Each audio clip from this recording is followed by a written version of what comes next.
Hello everyone, and welcome to Twitch Tales. Episode... Not an episode. This is a Halloween not a Halloween special. This is a holiday special. Welcome in. It's very exciting. I'm very excited to be doing this special episode today because it's a little bit different. This is not D&D. You may be used to Twitch Tales being inherently Dungeons and Dragons, but today, although we are still doing an interactive ttrpg situation where I'm the game master and you're the players, we are going to be playing through a Grant Howitt one-shot. This is a holiday special for Christmas, Yule, New Year's, Kwanzaa, Hanukkah, whatever it is that you celebrate around this time. And so, to do something a little bit different, I've gotten a Grant Howitt one-shot RPG called The Beast, and we're going to be playing through that instead. So the first thing we need to do is create a monster hunter. A monster hunter character. The first thing we need to do for that is pick 6 of these skills over on this side of me. Pick 6 skills. So you're going to be creating a monster hunter character. Normally, for Grant Howitt's The Beast one-shot, you would pick 4 of these skills, but that's because you're meant to be in a party of 4 people or so. But you're going to be a party of 1 person, as is the norm for Twitch Tales. So you're going to be picking 6 of them. I decided to buff you up a little bit, make it easier. So start deciding which of those skills you would like to have. Which one would you be better at than other skills? Deceive, for the love of all, be able to lie for once. Deceive, healing, tracking, charming, tracking. That's 2 for tracking. Threaten, investigate, heal, tracking, investigate. Investigate, tracking. Okay, tracking and investigating. Those are definitely 2 that are coming up. So we're going to take tracking and investigating. Crafting, heal. Heals come up a few times. So investigate, track, heal. Interesting. Tell you what we'll do. We will put it to a poll. I have a polling app, and we'll see what we want.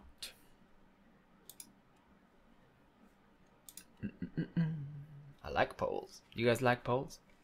Nobody's ever told me that you like polls. Surely you like polls. Alright, most people have said investigate and track, so I'm just going to take those 2 as given, and then we're choosing just the next 4 of them. Are you going to log in or what? What's happening? Alright, create a poll.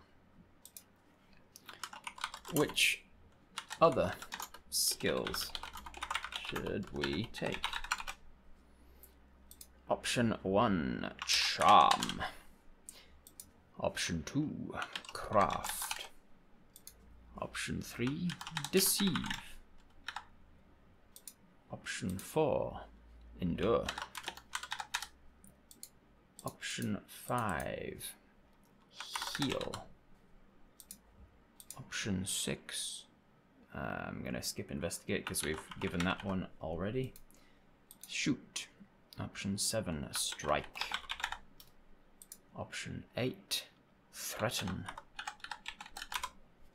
And option 9, watch. We have taken investigate and track as standard.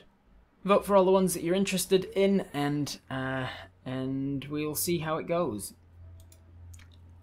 While you're voting, I'll tell you a little bit about the setting. We're going to be in the same world, my homebrew world, the world that I do use for D&D. We're going to be on an island called Corinthel, which you may recognize as Apis' home island. We're going to be in a section of the forest that is attached to the same area of the forest where Apis was held up captive by Luciferic. And we're going to be set around a wood elven village, a town called Pisklanta. You may have heard of Pisklanta because some of the captives of Luciferic's village decided to go back to their home of Pisklanta after they were released from Luciferic's ordeal. So Pisklanta is relatively close by. It's like half a day's walk away or whatever, on the west coast of Corinthial. So we're going to be in the forest around the wood elf village of Pisklanta, and you are creating some kind of a monster hunter to hunt some kind of a monster. What you are hunting, I'm not going to spoil, of course, but I couldn't even if I wanted to, because the thing about The Beast, this one-page RPG, is that I don't yet know what it is. I'm going to create it after we've created this character. After we've created the character, we're going to also create the monster. And we're going to find out what it is that you are hunting. A one-page RPG, yes. So if anybody doesn't know the name Grant Howitt, Grant Howitt is a very, very prolific writer of RPGs. He has written dozens, if not hundreds, of RPGs, role-playing games, for the uninitiated. Grant Howitt writes one-page RPGs, literally as they sound, an RPG that is entirely monster creation, rules, character creation, setting, everything about that RPG fits onto a single A4 piece of paper, and they are designed to be picked up, played, and moved on. They're not designed to be like epic 7-year-long campaigns like D&D is. Although that would be interesting to see if that was if anybody ever did turn Honey Heist into a 7-year-long campaign. Some of the ones you may have heard of are Honey Heist. That was one of his more famous ones, especially since the Critical Role people did it and achieved a lot of fame with that. Where you are playing bears in hats trying to steal honey. There's Crash Pandas, where you are playing raccoons in a boy racer street race situation. You've got Goat Crushers, which is where you're playing goats that crash a party. You've got Sexy Battle Wizards, where you're playing sexy battle wizards. There's Kaiju Girls, where you're playing schoolgirls that can turn into kaiju. There's this one that we're playing today, which is The Beast. There's a million others as well. He's a very prolific writer, and they are often quite a lot of fun. All right, you've had a great deal of time for the poll now. I think you might have voted as you are going to vote. So we are going with investigate, track, heal, shoot, strike, and craft. Those are our skills, the skills that our character has. The next thing to decide for this character is our background. Here are the backgrounds to choose from. I haven't written them out, so just listen up and see if we can pick one from consensus in the chat. Otherwise, I will add them to a poll as well if we don't seem to get a consensus. Here are your backgrounds to choose from. Apprentice Blacksmith. Creepy Alienist. So someone like an occultist, I guess. Dead-Eyed Marksman. Desperate Hunter. Dishonorably Discharged Officer. Fierce Midwife. Fresh-Faced Priest. Gregarious Thug. Last Survivor of the Attack. Mistrusted Witch. And Washed-Up Village Physician. So do those, of those 11, which one sort of jumped out at you, if any? Marksman, Witch, Physician. Can we get a poll? I think so what I'm doing is I'm trying to find the 5 that are coming up the most often, and then I'll put them into a Twitch poll, because that'll be nice and easy and quick for us. An alienist is a 19th century forensic psychologist, like a mind hunter or an FBI profiler. Is that right? Cool. Didn't know what one was. So a forensic psychologist, an alienist, someone who can get into the mind of the thing that they're going for. That's good to know. Thank you, Maddie. Hunter, witch, hunter, marksman. So witch, hunter, marksman, those ones are all definitely coming up a lot. So do I just put it to those 3? Were there any others that were coming up a lot? Witch, marksman, and hunter. Witch, marksman, hunter, and midwife. All right, we'll put it to those. We'll put it to those.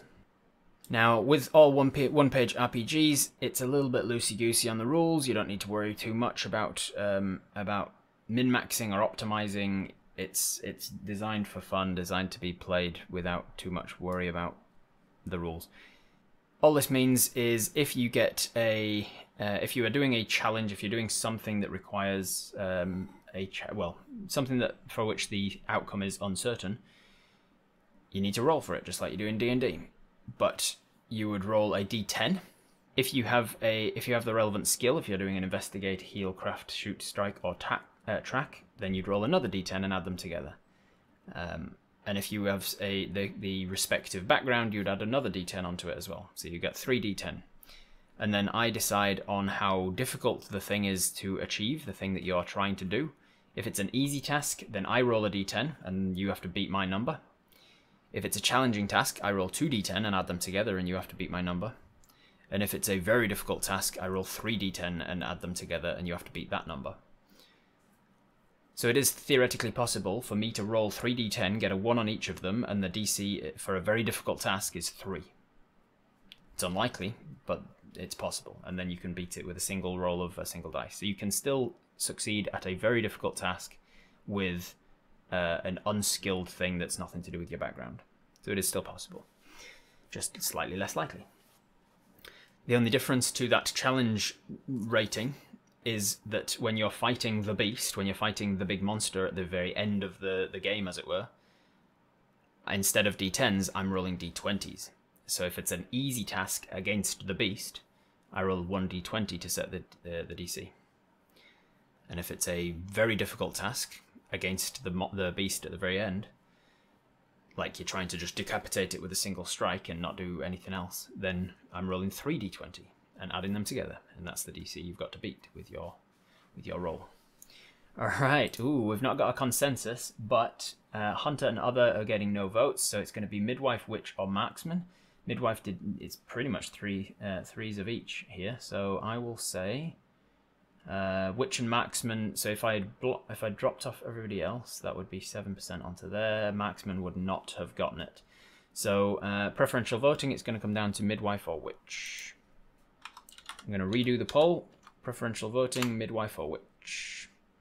To remind you what they were, it was a fierce Midwife or a mistrusted Witch.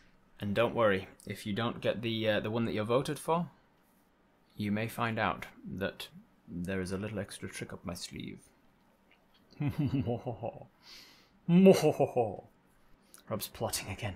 Alright, with 55% of the vote, we are going with the mistrusted Witch. The next part of the character creation is to pick one more of those backgrounds, and that becomes an NPC in the town. Somebody that we trust and get on with and can, have some sort of interactions with when we go back into the town. So I'm going to use the second option, which was the Midwife, and we're going to have an NPC fierce Midwife. So we are going to be a mistrusted Witch, and then we have a fierce Midwife, fierce Midwife NPC friend. First name mistrusted, last name Witch. All right, so we are a mistrusted Witch. The town doesn't like us particularly because we're mistrusted, I guess. Makes sense. And then there is somebody in town that is a fierce Midwife. We've picked our background of our friend. We need to describe the relationship that we have with them. Tell me what is, and I said friends. Technically, it doesn't say friend in the rules. It just says this person is an NPC ally. Describe your relationship with them. So it could be like a scorned lover. But they are an ally, so they're on your side for the monster hunting, but they are not necessarily a friend. What do we think? Romantic? Mistrusted? We make bad fruitcake. Sister? Secret lover? Sibling? Former client? Failed pregnancy? I think we might steer away from that. Thanks, Kelso. Sibling? Romantic? Sister? Gals being pals? Alright, we'll go with a poll here because there's a few people saying a lot of different options. relationship, sisters. We haven't actually technically decided our gender, have we? But I suppose which usually implies female. So we'll go siblings. Again, midwife also implies woman usually, but it's not actually the case. So we'll just put siblings, lovers, pals, other relative, not siblings, but like mother-daughter or something, or I don't know, other. All right, what's the relationship going to be? And while we decide on that, I will. Should I bring up the? Maybe we should put this to a poll as well. Yeah, I suppose we'll put this to a poll as well. I was gonna roll randomly for the gender of this character, but we should ask you guys. You're the one playing them. Tell you what I will do while I'm waiting. I shall start on the beast creation. The first table I need to roll for the beast creation is a D10 from the supernatural weaknesses. From the beast, I roll and see what weaknesses this beast has, and it also, the weakness tells me a little bit about them. And I've got one weakness. I roll twice. Roll twice on the same table. Okay. Oh, interesting. Okay. Okay, what's that going to mean for it? And then I've got the supernatural weaknesses now, and then I've got mundane weakness. Another D10. Ooh. Okay. And I'm calling it beast, but don't think of it as D&D terminology. It's not necessarily an animal. Think of it more like Beauty and the Beast, as in like monster. So 66% siblings. We've got 66%. 2/3 of you want you and the midwife to be siblings, so that's what we'll go with. Now let's decide on your gender. Let's just make this a 1-minute poll, nice and quick, to decide what gender is this witch. Your character. Are you male? Are you female? Are you non-binary? Are you gender fluid? Gender fluid. Or are you random? Should we randomize it? I do have a randomized NPC creator table, so if you're not sure, you can just randomize it. In the meantime, let's keep creating this beast. We've got 2 supernatural weaknesses. We've got 1 mundane weakness. Now I need to roll a d6 to decide what does it want. What does this monster want? That goes really well with that other weakness. How fortuitous. Alright, and then we have what else? What's next on the agenda of creation? The agenda of creation. Its lair. What lair does it have? Where does it live? Okay. D6 for that one. And then a D6 for what minions? What minions does this beast have, this monster? Ooh, okay, that's fascinating. Interesting. Alright. With 60% of the vote, we decided we are going to be a female. Alrighty. I'm going to roll a d4 on that same chart that I just had before to randomize the midwife as well. Also female. So the midwife and the witch are both female. You guys are sisters. We need a name for you, and then I think our character creation is done. Oh wait, no, we need equipment as well after that. We need a name of sorts. Triplets. Why? Wait, what? Twin triplet request. Are people saying identical twins? Oh, okay, cool. Let's go with that. Who's the third one if we're triplets? A mysterious third triplet. Okay. I mean, I'm down with that if you want an unknown third. Nice. All right. Let's do it. I like it. You guys are fierce midwife NPC triplet. Unknown third triplet 2. Mistrusted witch. Alright, what's our name? Agatha. bunch of people suggesting Agatha now. Agatha, Lily, Sandra, Theodora. I'm going to go with Agatha because that's what we started with. All right, Agatha. And then I'll use the other names that are coming in. Lily. Lily can be our midwife sister. Lily, a fierce midwife, and who was next? Sandra. So, well, I suppose you can't name the unknown third, can you? It's the unknown by definition. All right. Last thing to decide then is equipment that we start with. In this game, equipment, all gear, is rated 1 to 5. If it's a rating of 1, it's very poor quality stuff. It's like falling apart, it's garbage. If it's a 5, then it's very good artisan quality stuff. If you are ever rolling a challenge, like you're attacking and you have a sword and you're attacking with the sword, then you would roll a strike. So you'd roll your d10 because you're proficient, because you're trained in it. You'd have another d10, and then you'd add the quality of the thing you're attacking with. If it's a rated 3 sword, then you would roll 2d10 plus 3, and that's your attack. That's your attack essentially. So we start with 2 pieces of equipment, and it begins at a rating of 2. And then as you go, you can upgrade it, you can find new gear, you can whatever. So you start with 2 pieces of equipment at rating 2. What are the 2 pieces of equipment that we start with? It can be anything, within reason. This is in the Apis Hive Twitch Tales world, so not nuclear warheads. Crossbow, a staff, a wand, deck of many things. Crossbow, broomstick. Could be a broomstick, and then you can fly on it. Yeah, that could be cool. Bag of holding. Cloak of billowing. Something we can strike with, and something we can shoot with. So crossbow, crossbow, crossbow. Crossbow makes sense because you've got a shoot ability. So I'm going to put that you have a crossbow and bolts and everything. And then something to strike with, perhaps a staff. You can always pick up something to strike with. You can beat people with a broomstick. All right, yeah. We'll go with a midwife witch with a broomstick. It is a level 2 broomstick, so it's not exactly falling apart, but it's seen a lot of use. So that's where we're beginning the story.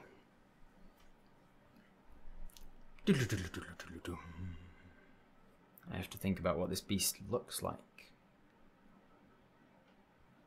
given its weaknesses and where it lives.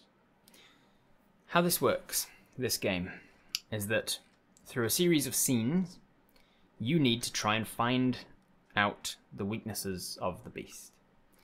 You can obviously just go and attack the beast immediately if you can find it and you can go to it. You can ask around, learn where it is and go and kill it. But as I mentioned, I'll be rolling d20s for this beast whenever it's doing anything. And that will set the DC that you need to beat. If you ever frame a scene in which you're trying to learn the beast's weaknesses, we play it through until a critical point and then we roll to see whether you succeed or not. If you succeed in that scene, you learn one of the beast's weaknesses. And if you fail, the beast learns one of your weaknesses. And if you don't have a weakness, the beast, I will make up a weakness for you. And the beast can use it against you in the fight as well. So you need to try and find out some of the beast's weaknesses through investigation and whatnot. If ever anybody, me or you, takes advantage of a weakness, if you learn that the beast is Rumpelstiltskin and you use his name, then I would downgrade my dice from a d20 to a d12. And if you use 2 of the weaknesses in the same scene, you call him Rumpelstiltskin and you dance on 1 foot, which you discovered was one of his weaknesses, then I would downgrade it from a d12 to a d10. And if you're also eating an orange and the beast is allergic to oranges, I would downgrade it from a d10 to a d8. And this is the dice that is setting the DC. So you want to use those weaknesses as much as you can so that you decrease the DC of the the difficulty when you're fighting the beast. Likewise, though, I can do the same to you. I can use some of your weaknesses to downgrade your D10 to a D8 to a D6. Blah blah blah. So let me set the scene. Oh, and here's the dangers, the outcomes of failing. By the way, whenever you are injured or stressed, if you're particularly stressed or injured in a scene, basically if you fail a thing that would lead you to being injured or stressed, then you roll the endure check. You did not choose endure as one of your skills, so it would just be a straight D10 for you. You roll endure versus a number of D10 equal to however many injuries and stresses you have accumulated to that point yet. So if this is your first endure, if this is your first injury or stress, then you're fine to just keep going, but you get one injury. The next injury or stress that you get in that same scene before you have a chance to rest, I would roll a D10 to set the DC, and you would roll against it with endure. If you succeed, you keep pressing on. If you fail, you're out of action for that scene. If you're not rescued by the end of that scene, then you're at the mercy of the beast. That's what it says in the rules.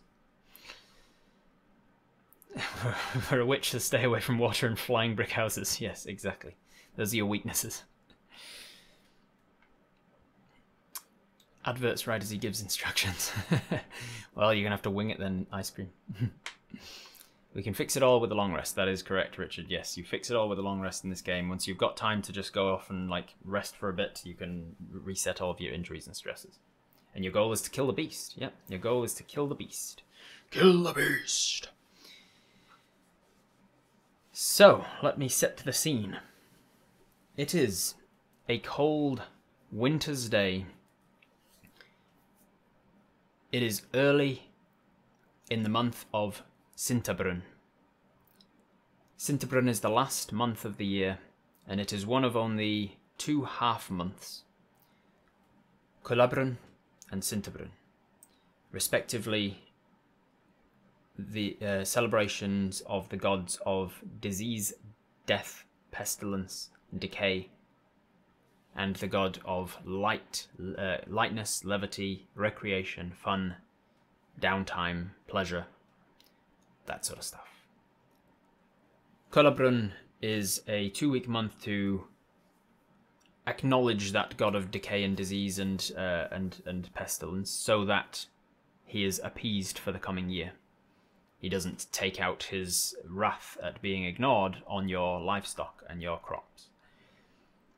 So people tend to slaughter the fattest of their cows and leave it in the field to rot in honor of Colabrun. People will chop down trees and not use and utilize the wood. For that 2-week period, people will be actively encouraging decay, disease, pestilence. People choose not to wash for those 2 weeks, things like that.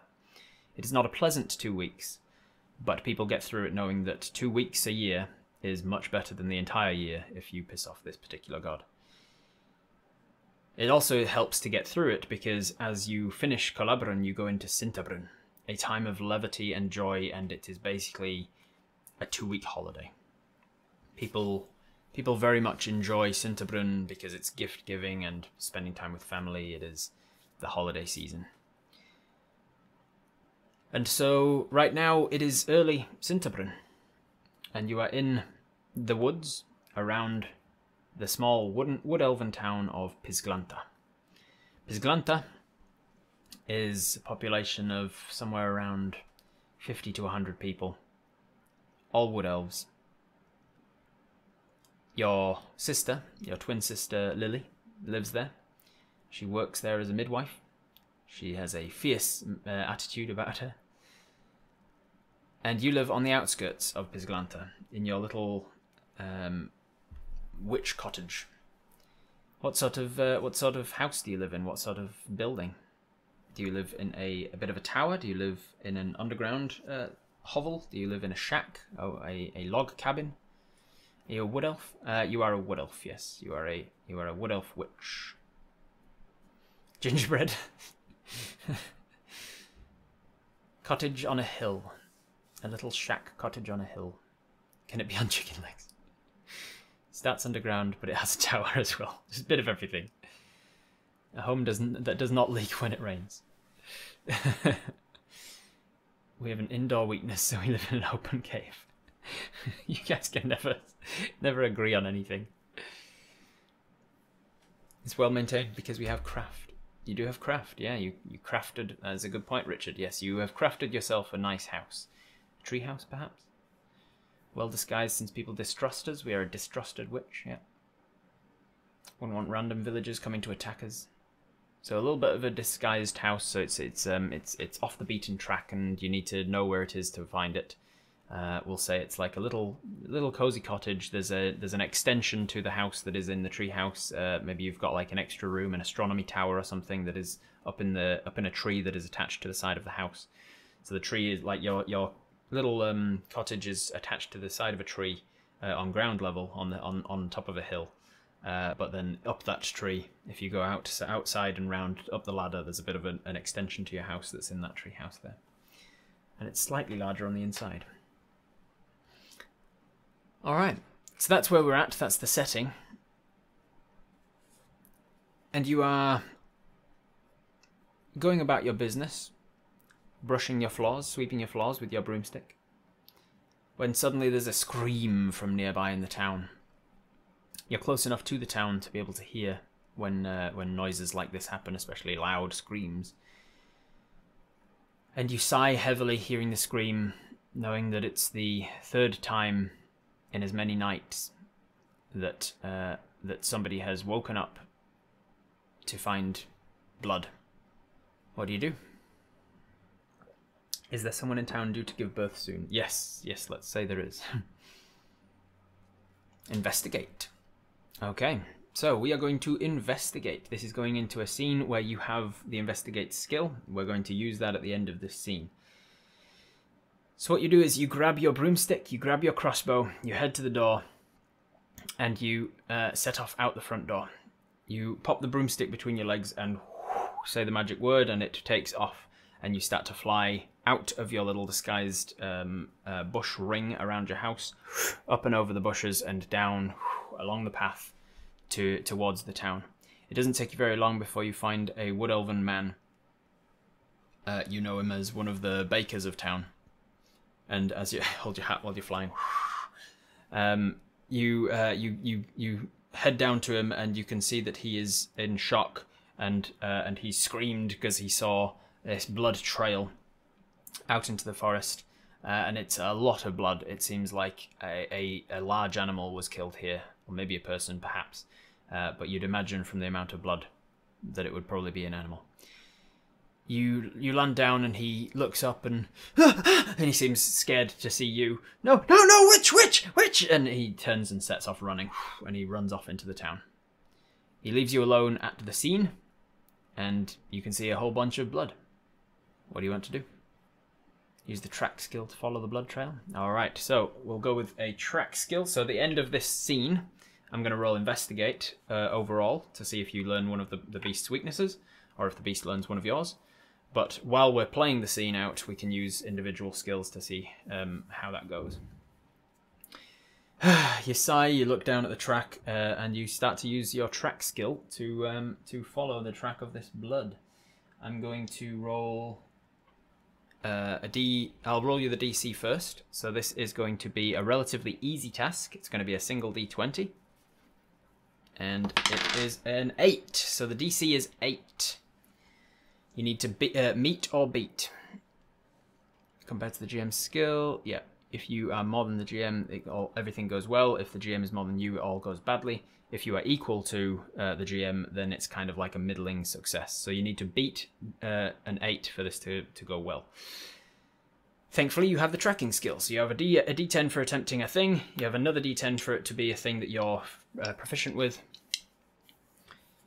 And I'm going to be nice and say that you're flying on your broomstick, able to get more of a bird's eye view, and it makes it easier to track the blood on the ground. So I'm going to add 2 from your broomstick's ability, from your broomstick's quality to this as well.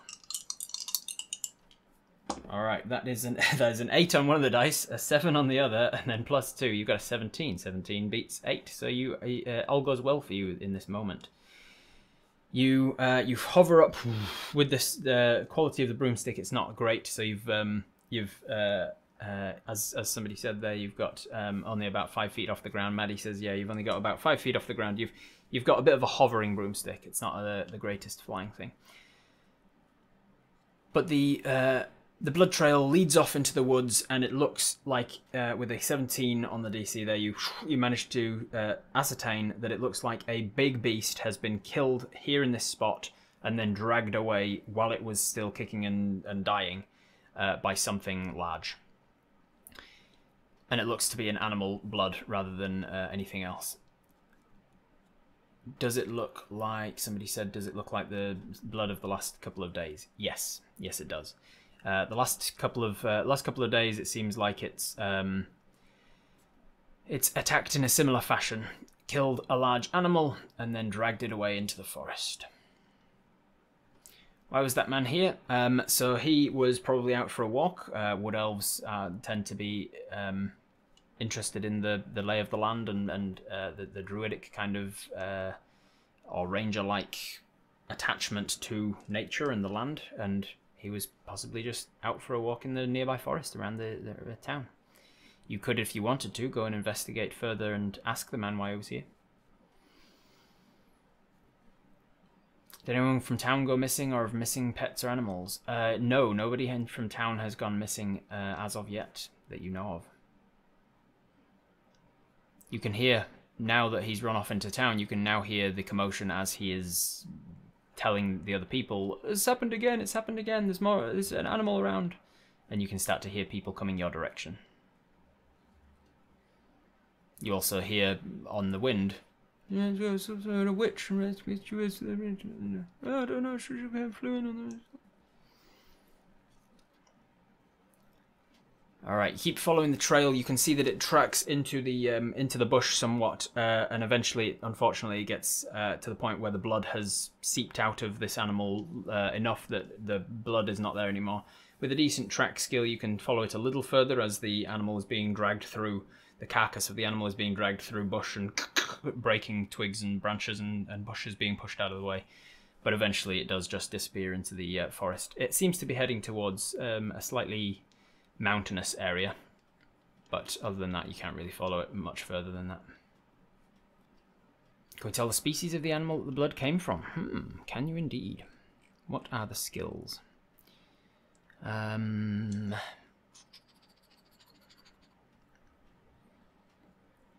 not sure there's a relevant skill here, so I'll just say you can't. Just a large animal.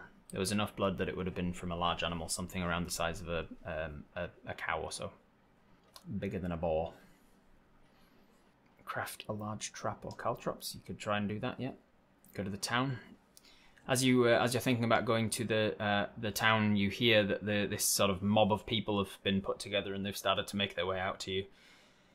You can hear the guy, the baker, pointing out, it was just here, the blood's just here, and then the witch came flying in from over there, and you sort of sigh and you roll your eyes, you turn on your broomstick and start heading back to the group, and they say, there she is, what have you done with the animals, what have you been killing, what is out here? And you have to try and explain, it wasn't me, I didn't kill the thing. I'm going to have you roll a charm check just to see how charming you're being. You do not have the charm skill, so it's just a d10. Also, I'm going to roll just a single d10. Obviously, you haven't done anything. You haven't been caught red-handed with blood on your hands or anything, so it's a relatively easy check. It's just a single d10. 2. 2 is the DC. You have a charm skill. You have to beat 2 if you're going to get through this. Your broomstick and your crossbow won't help you charming, but thankfully you don't need to. You got a 5. So 5, you managed to charm through conversation here. You managed to charm the crowd to not be a murderous rampage. They mistrust you, but they're not like actively hunting you. I'm one of you. I've lived here among you. I'm going to try and find this monster. Who's going to help me? And Lily speaks up and says, why are you always in the wrong place at the wrong time, Agatha? It's very difficult to it's very difficult to have have all of these accusations thrown at you, and I'm the one who has to deal with them because I'm the one who actually lives in town. I heard the scream. I came to investigate. What do you want from me? All right, just look, everybody. She's good at what she does. She'll find the monster. And is it even worth going for? What if somebody dies? Well, I mean, what if somebody like that? Once it runs out of animals, if it's killing things every night, what if it takes one of us? I think we do need to find this monster before it's too late. Agatha, do you think you can? Do you think you can find it? I guess so. You say, and you start to ask around. What do people know about this thing? All right. This is the end of this particular scene, and we're going to roll you an investigate to see if you learn one of the beast's weaknesses, or if it learned one of yours by this particular scene. For this one, it is going to be, let me see the DC's setting here, easy, challenging, or hard. This one is easy. So the DC is 3, thankfully for you. All right, so this is an investigate check, and you have 2d10. So with 2d10, you need to beat 3. I think you should be okay, but it is possible to still fail this with 2 1s. We got a 7 and a 10 though, so we are fine. With your investigate, you succeed at the investigate of learning this beast's weakness. The mundane weakness of this beast was that it is ravenous. It is ravenous. It requires a lot of food to survive. That is one of its weaknesses. You can try to exploit that in whatever means you need, but you can start to keep a track of this beast's weaknesses. You can continue to investigate now and try and find the next weakness. As you, it's getting into the day. It's probably late in the morning at this point. What do you want to do? The townsfolk you've managed to charm your way out of being the suspect of this thing. They're also charmed your way into saying, "Look, I'll take care of this monster for you." They've gone back into town to, make the most of their day. You have a general direction and a blood trail, but you've also got ideas for you've got your own ideas as to what you might want to do at this point. Craft a trap, make bait, yeah, whatever you want. Does this only happen at night? Well, let's see. The 3 times that it has happened so far, the blood has been discovered around about late morning into the afternoon.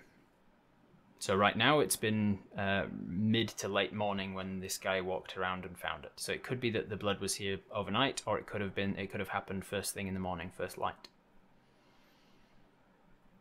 Full moon? No, actually it is. Yes, it is a full moon. Because the start of Sinterbrunn starts on a full moon. So it's probably like 2 days after full moon at this point.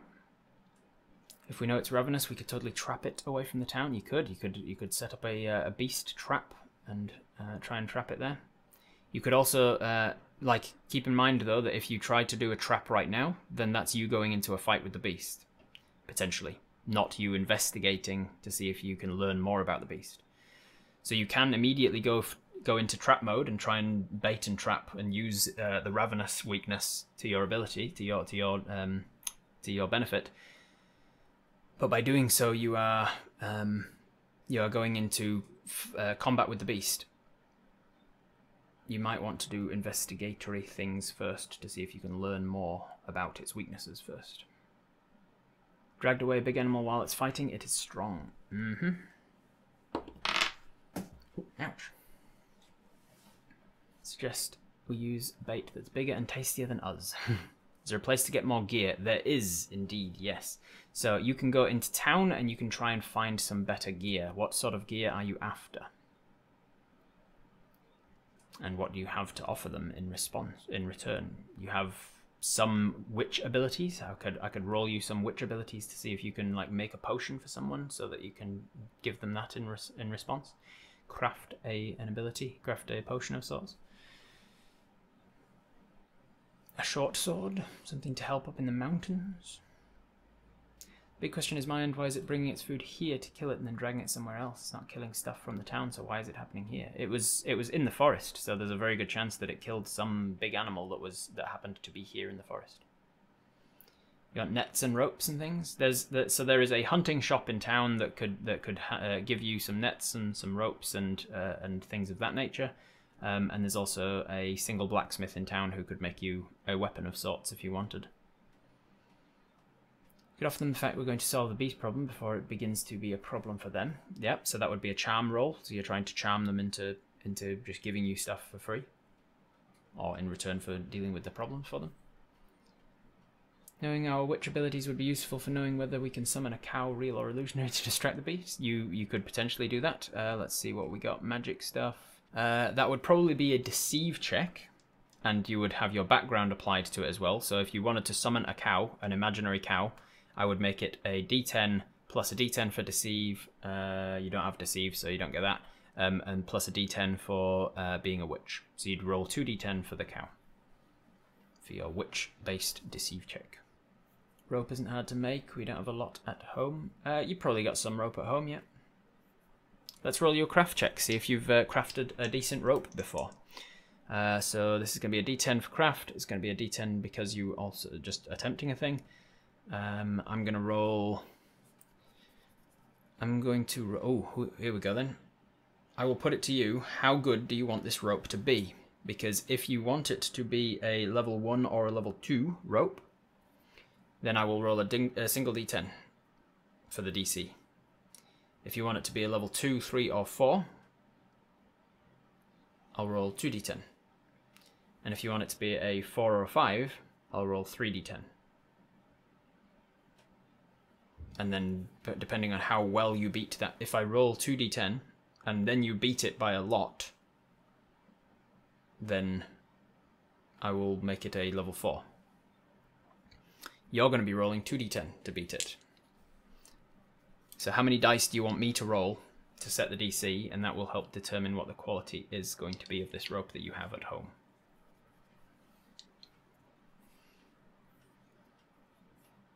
2d10, 3d10, 2d10, 2d10, 3d10, 3d10. Let's do it. Let's do it. Let's you know. Let's go for it. 3d10. So the DC is Oh no, that's not bad. 2 of them were 2s and 1 of them was a 10. So the DC is 14. 14 for the DC of having a decent quality rope at home. You have to beat a 14 with 2d10, which is very possible. You have a d10 for trying a thing and a d10 for having the craft skill. Have you crafted a rope? You got a 9 and a 2. 9 and a 2. Unfortunately, is 11. 11 is not a 14. So you have rope, but it is a level 1 rope. So you go home. You take your level 1 rope, basically falling apart. If you want to try and have better rope from town, if you want to get better rope from town, you can do so. But I will roll a charm skill to see if you can get some better rope. Do you have any meat stuffs in our pantry that we can pack? Sure, you grab some meat stuffs from your pantry. I'm going to just say that you have some meat stuffs. What's you got? Meat stuffs. I got a 10. I got a 10 on the single check to see what meat stuffs you've got. So you've got level 4 meat. Some relatively fresh meat, and it's decent food. It's not a tremendous amount of it, but it's good quality leg of lamb or something. Go to your sister and see if she can help you get some gear. What sort of gear do you reckon a midwife, a fierce midwife, would have that she could lend to you or help you with? Rob, can we set bait just to observe and not to attack? Yes, you can. Yeah, you could set some bait and learn something about the animal if you want. Is that what you want to do? You want to learn about the animal, just like not set it in a trap, just set bait and then watch and observe. Sedatives? Ooh, that could be good. Just a big old leg of lamb, a whole leg. That's a lot of meat, but it's enough to distract the beast, potentially. Numbing potions and medicines from Lily. Okay, sure. Yeah, alright. I will use I'll use a charm check to see if you can kind of smooth talk your way into getting some sedatives from your midwife sister. That's going to be a D10 for attempting a thing, a D10 for charm, which you don't have because you don't have your skill, so that goes away, and then a D10 for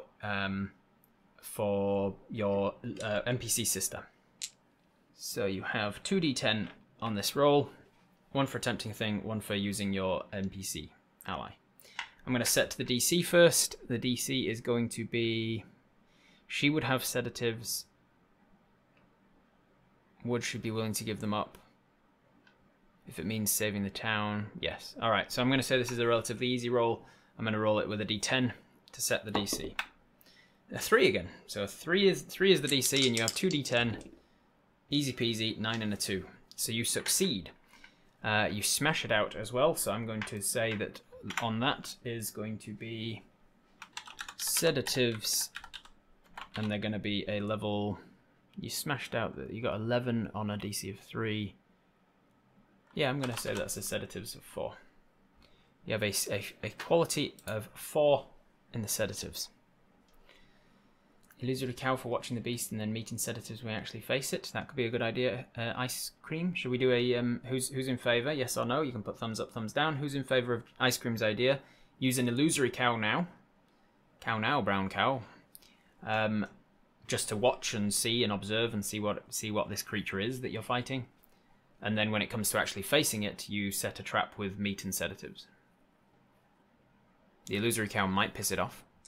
And if you fail with the illusory cow, that's how it learns something about you. It learns that you're magical and stuff, maybe. Most people saying yes, let's do ice cream's idea. Ooh, there's some no's coming in though. Okay, let's put this to a poll because it's not. I think the yeses still have it, but it could be close. Use an illusory cow now to watch and learn.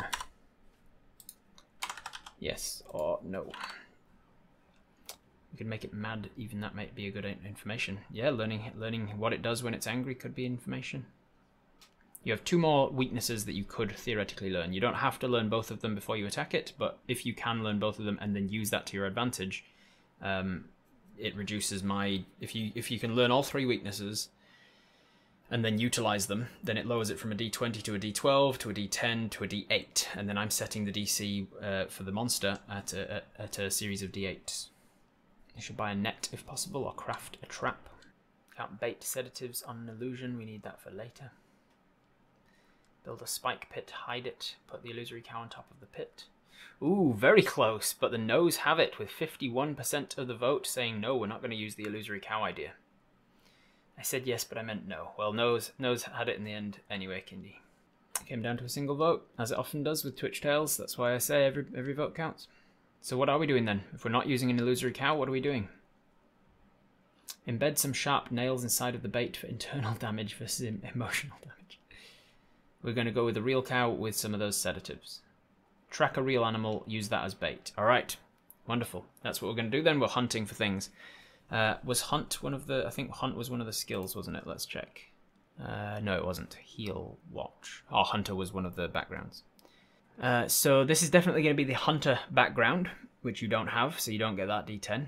But you do have the D10 for attempting a thing, the D10 for tracking a thing, and I think that's it. So just those 2.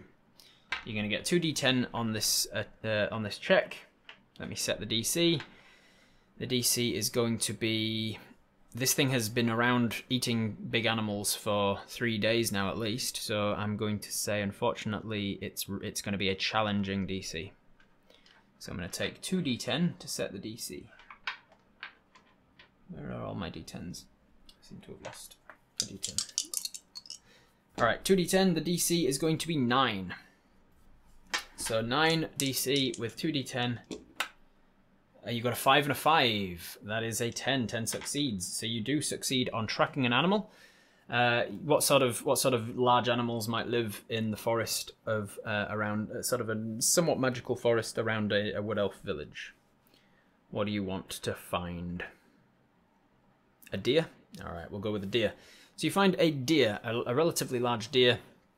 You track it, you manage to, as a wood elf and a witch, you manage to charm this deer. As soon as it sees you and goes to bolt, you charm this deer so that it sees you as not a threat. You walk over and you stroke it, and what's your intent with this deer now? You're going to sedate it, stick the sedatives in its mouth, and then just like chuck it out there to be bait? What's the plan? You're gonna kill it? Not live? Not live bait? Use the rope to tie it up near where we want to watch. Make a lead. Yep, you make a lead with your crappy rope, and you start to lead it away, using your charming magic to help with that as well.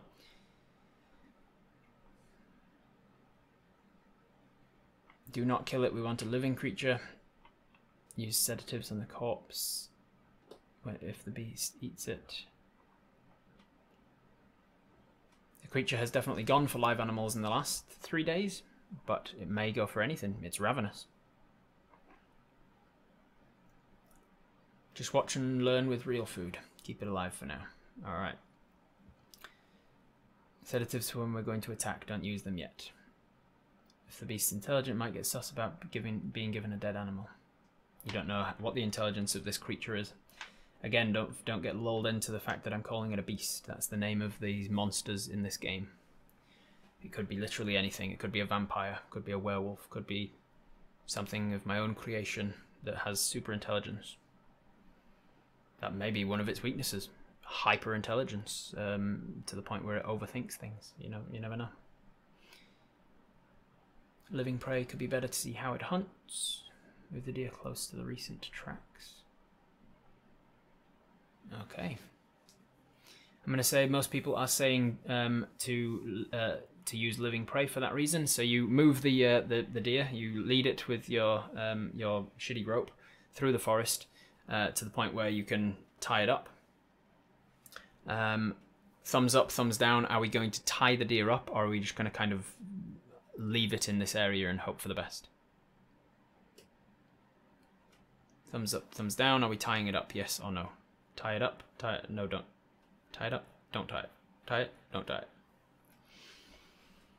If it's ravenous, it probably won't care that its bait's tied up. Lots of yeses, but quite a few no's as well. You can make a corral would be better. I don't know what that is, sorry. Could you explain what a corral is, or a corral? Charm it to stick around. That's actually a good idea, Kelso. Maybe we could do that. If you wanted to, obviously the downfall of this, if you fail this check, the deer runs away and you lose your bait. But if you want to, I could roll you a charm check with your witch background to see if you can magically tell this deer to stick around without it being tied up. A corral is like a temporary fence in a circle to keep herd animals in, or to hunt animals to trap them. I see. Charm it while it's tied up. Leave it if the charm fails. That's a good idea. Let's do both. All right. So we will tie it up. We tie it up with our shitty rope. Then we're going to attempt to charm it with magic. And if it fails, then it tries to get away, and we roll against the rope. All right. So it is going to be. Let's have a look. So it's going to be. It's an animal. I'm going to say it's a relatively easy thing to do. That's a 9 though. That's a 9 on the D10. So the DC is 9. You have 2 D10 because you have 1 for attempting a thing. You don't get 1 for charm because you didn't take charm, and then you are going to take your witch background to give you another D10. So you've got 2 D10. Add them together. You've got an 8 and an 8. 16 beats 9. You do manage to successfully magically charm this deer, and now it is yours for the foreseeable future. You take the rope off of it to leave it just magically tied up rather than physically tied up, hoping that this will be better bait for the monster. And then you're going to get on your broomstick and fly up and take the watch check. You didn't take watch as one of the abilities that you have, so you don't get a D10 to it. It's just going to be a single D10, and then you're going to add your broomstick to it. All right. The difficulty of watching for this thing to happen. Relatively easy, actually. Relatively easy. Yeah, very easy, because the DC's are 2. With the DC of 2, you're going to roll a single d10 plus 2 and see if you can beat a 2. That's a 3. 3 plus 2, 5 is better than 2. You succeed at finding somewhere disguised where you can watch. We're not watching. We're investigating it happen. So you are now hiding on your broomstick, floating above this tied up, emotionally tied up deer, watching and waiting. Indoor, heal, investigate, shoot, strike, threaten. So you're just watching for this at the moment, right? What is it at the end of this scene? At the end of this scene, what is it that you would want to roll as the sort of wrap up to see whether or not you learn the thing's weakness ultimately? We've rolled investigation last time. Is there any other thing that you purport to roll as a wrap up? Is it going to be investigation again? The wind direction, upwind. All right, you are upwind of the deer as well. Yes, you are upwind. Investigation. All right. So we will roll investigation at the very end of this to see whether or not this this creature, see if we can learn another of its weaknesses. I'm going to actually roll it now because that'll help me to describe how the rest of the scene goes. So I'm going to roll now to see if you are successful in learning its weakness before I then have the beast come and attack the bait or not. So the DC of this one is, which one is it going to be? Could be either. I'm just going to roll odds or evens to see which of the weaknesses you learn from this one. Odds and evens, odds. Okay, you're going to learn that one. So how does this work out? If you are successful, how do you learn that weakness? All right. Yeah. Okay, so how would you learn that that is a weakness? I'm going to put this at a... This is going to be challenging to learn. All right. So there's going to be challenging to learn this this particular weakness, which means the DC is going to be set at 2d10, which is a 6 and a 6. So the DC is 12. The DC is 12, and you are going to roll an investigation check now. There's one for just attempting a thing, one for investigate. Doesn't... Actually, this does tie into your witch background for reasons that will become clear. So you need to be a 12 on 3d10. We have a 1, a 7, and another 7. So you did it. You succeed at the end, at the investigate at learning this next weakness. So then let's go back and explain what how that happens. So as you are watching, you are there for a few hours before eventually you hear this. You hear this crunching of twigs. And you look over in that direction, and you see that the coloration of that forest seems to be getting a little brighter. Like there's something coming with glow to it. The bark and the trees and the leaves and the undergrowth, it's all getting a little brighter. But then you watch and you realise it's not only getting brighter, it's getting slightly more colourful. It's getting a little more saturated.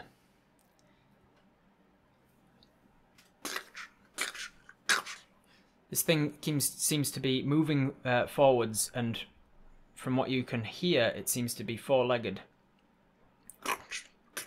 No, more than that. 6, maybe?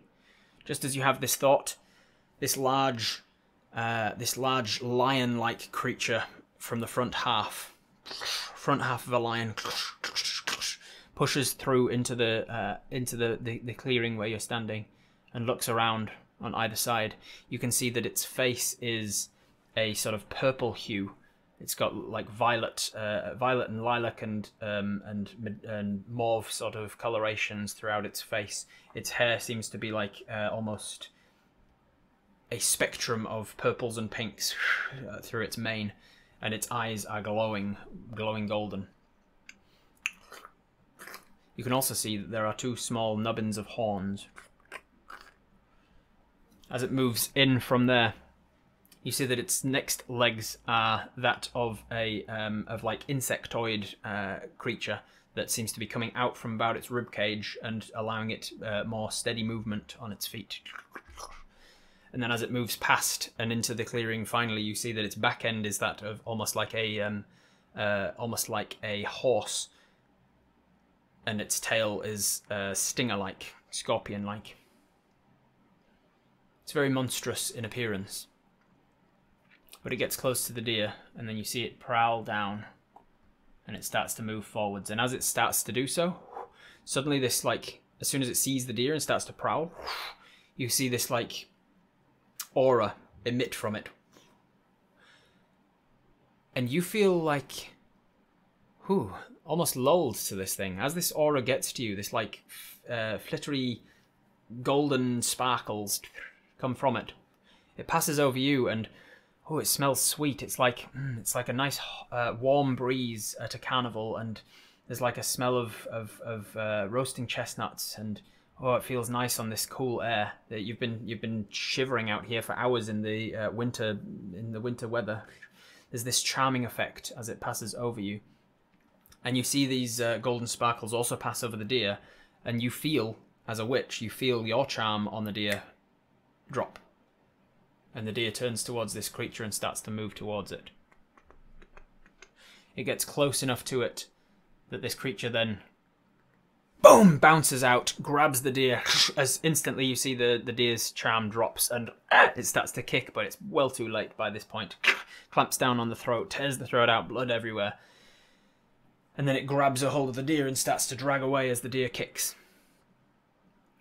It's a difficult thing to witness, and as it's out of a range, you lose your charm on the creature as well. But you do learn that it is fey. It is definitely fey in its origins, and as a witch, you know that the fey are quite often weak to silver. So one weakness you have now learned is that it is ravenous, and another weakness you have learned is that it is weak to silver. That is two successful scenes, two successful investigations. You can attack it at any point. If you want to go for it right now, you might have enough to go on. But if you can find out its other weakness, you would be at a better advantage. It is probably mid-afternoon at this point. You've been hunting the deer and then waiting for this thing to turn up for hours. Eventually it turned up, and it's probably like 3 or 4 in the afternoon. And being that it is winter and middle of winter, it's pretty dark already. You've probably got another hour of the light, and then it's completely dark. We upgrade our broom to fly and stay out of its range. All right, so you flew up about 5 feet up onto a branch, and then you like used that and kind of like flew up a little bit further. So you've been flying up higher than 5 feet on your number 2 broomstick, but you had to stay by a tree the whole time so that you didn't fall too far. So you can, if you want to upgrade your broom, as somebody suggested, you can now just go into town and ask for silver. You can now question the villagers to see if any information while you look for silver. You want to make a ward against resisting being charmed? Could try that. Silver foil hat. Load up our crossbow with just silverware. Could do. Do we know what the beast is or where to look to find out? You do not know what the beast is. You know it's a fey creature, and you could try and investigate to find out if you want. Let's see if you got anything. I would probably just make it a witch check, essentially. Look up the beast in some books. Would the weapon you place have silver-tipped arrows? They might do. You can go and ask for some silver to be melted down. Town library. It said we had a library. Sure. There's a library here. Not a big one, but there is one.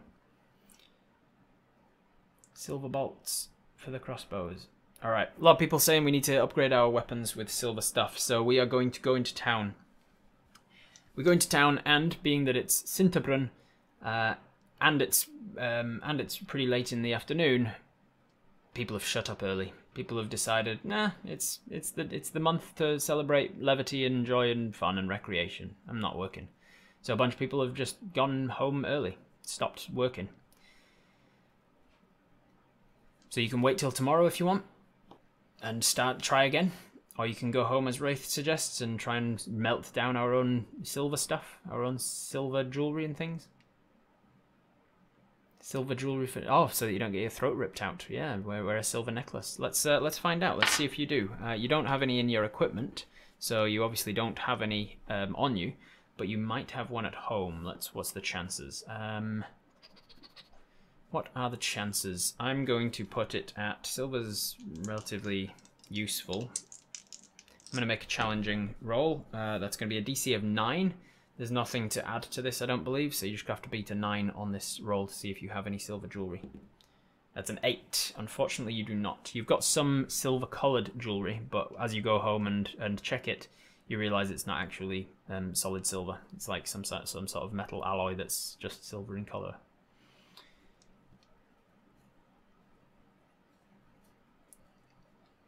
Set up a watch for the townsfolk so that no one gets attacked. Ask Lily if she has any silver. I'm going to say that roll that I just did encompasses your ability to find silver jewelry.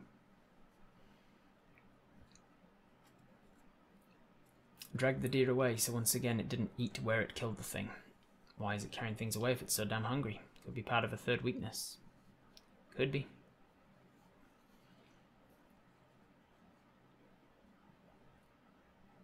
Knock knock, bring out your silver to save the town. You can do that if you want. Go around and start convincing people.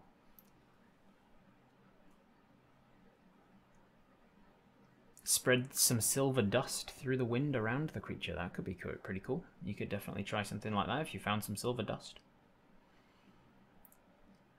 You could look in the library at anything about how to protect from charm effects. So there's solid info specifically on this creature.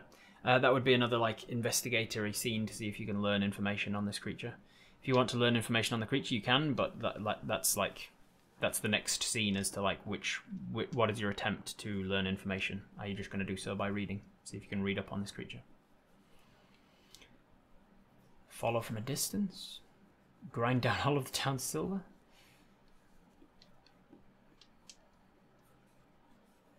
Doing research about it. Pit trap with more live bait. Tip the stakes with silver. Investigation with books. Knowledge is power. Alright, so it seems like people are wanting to investigate with reading the books. As I mentioned, everything's closed up for the day, including the library. The libraries in my world are a place of worship to the gods of knowledge, and so they've closed up for the day. They're done. So you can go home and see if you can use in your own witch books any information on this creature. I'm going to set this at a very difficult thing to learn from a book alone. So this is going to be a DC of that's going to be 15 DC, and then you are going to use D10 for attempting a thing, a D10 for investigate, and a D10 for being a witch. You would have magic books and things. You would have books on the Fae. So you got to beat a 15, and you got a 2 2s and a 4. Unfortunately, you fail with this particular investigation. You fail to find books that are useful in any way. I can't think of a way that this would result in the beast knowing a weakness of yours. Or can I? Let me think. So you go home, you start to read up on your books.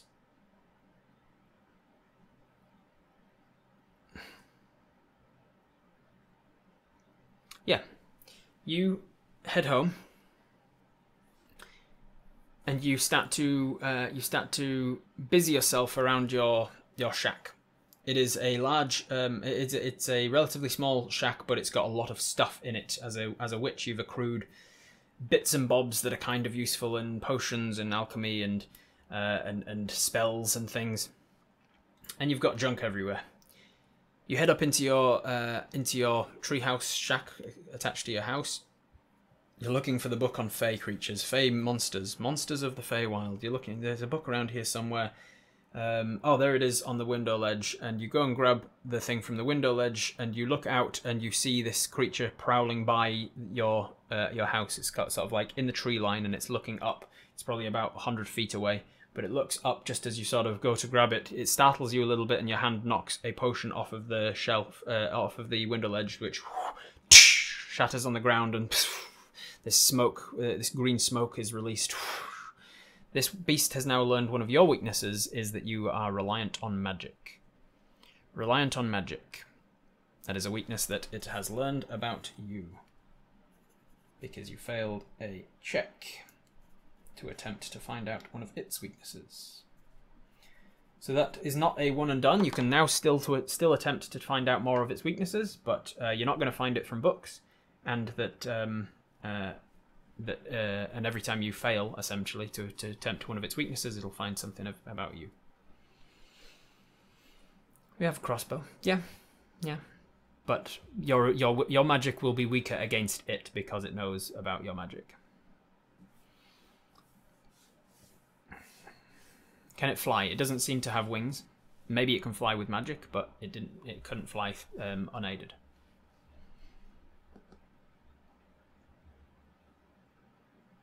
Get some silver now. Did we lose our crappy rope, by the way? No, you took the rope off of the deer. Get some silver dust, find an ally to hunt with, spread the dust in the wind, have the ally shoot it with a bolt, and then we push the wind up its nose so it breathes it in while it's getting shot. That's a lot of things. And it requires you finding silver dust and an ally. Was it headed towards town? It was just prowling. It was just nearby. Didn't seem to be going in any particular direction. What's your intent now, guys? What are you doing? Are you gonna go after it? You're gonna. It's now dark. It's now. Oh, that's interesting. Yeah, it was. It's now like twilight. It's like the last rays of sunlight. And I will say, I'll retcon what I just said about it prowling in no particular direction. It was definitely heading pretty quickly back towards the cave. Sorry, the cave. The mountain is what I meant. Back towards the mountain.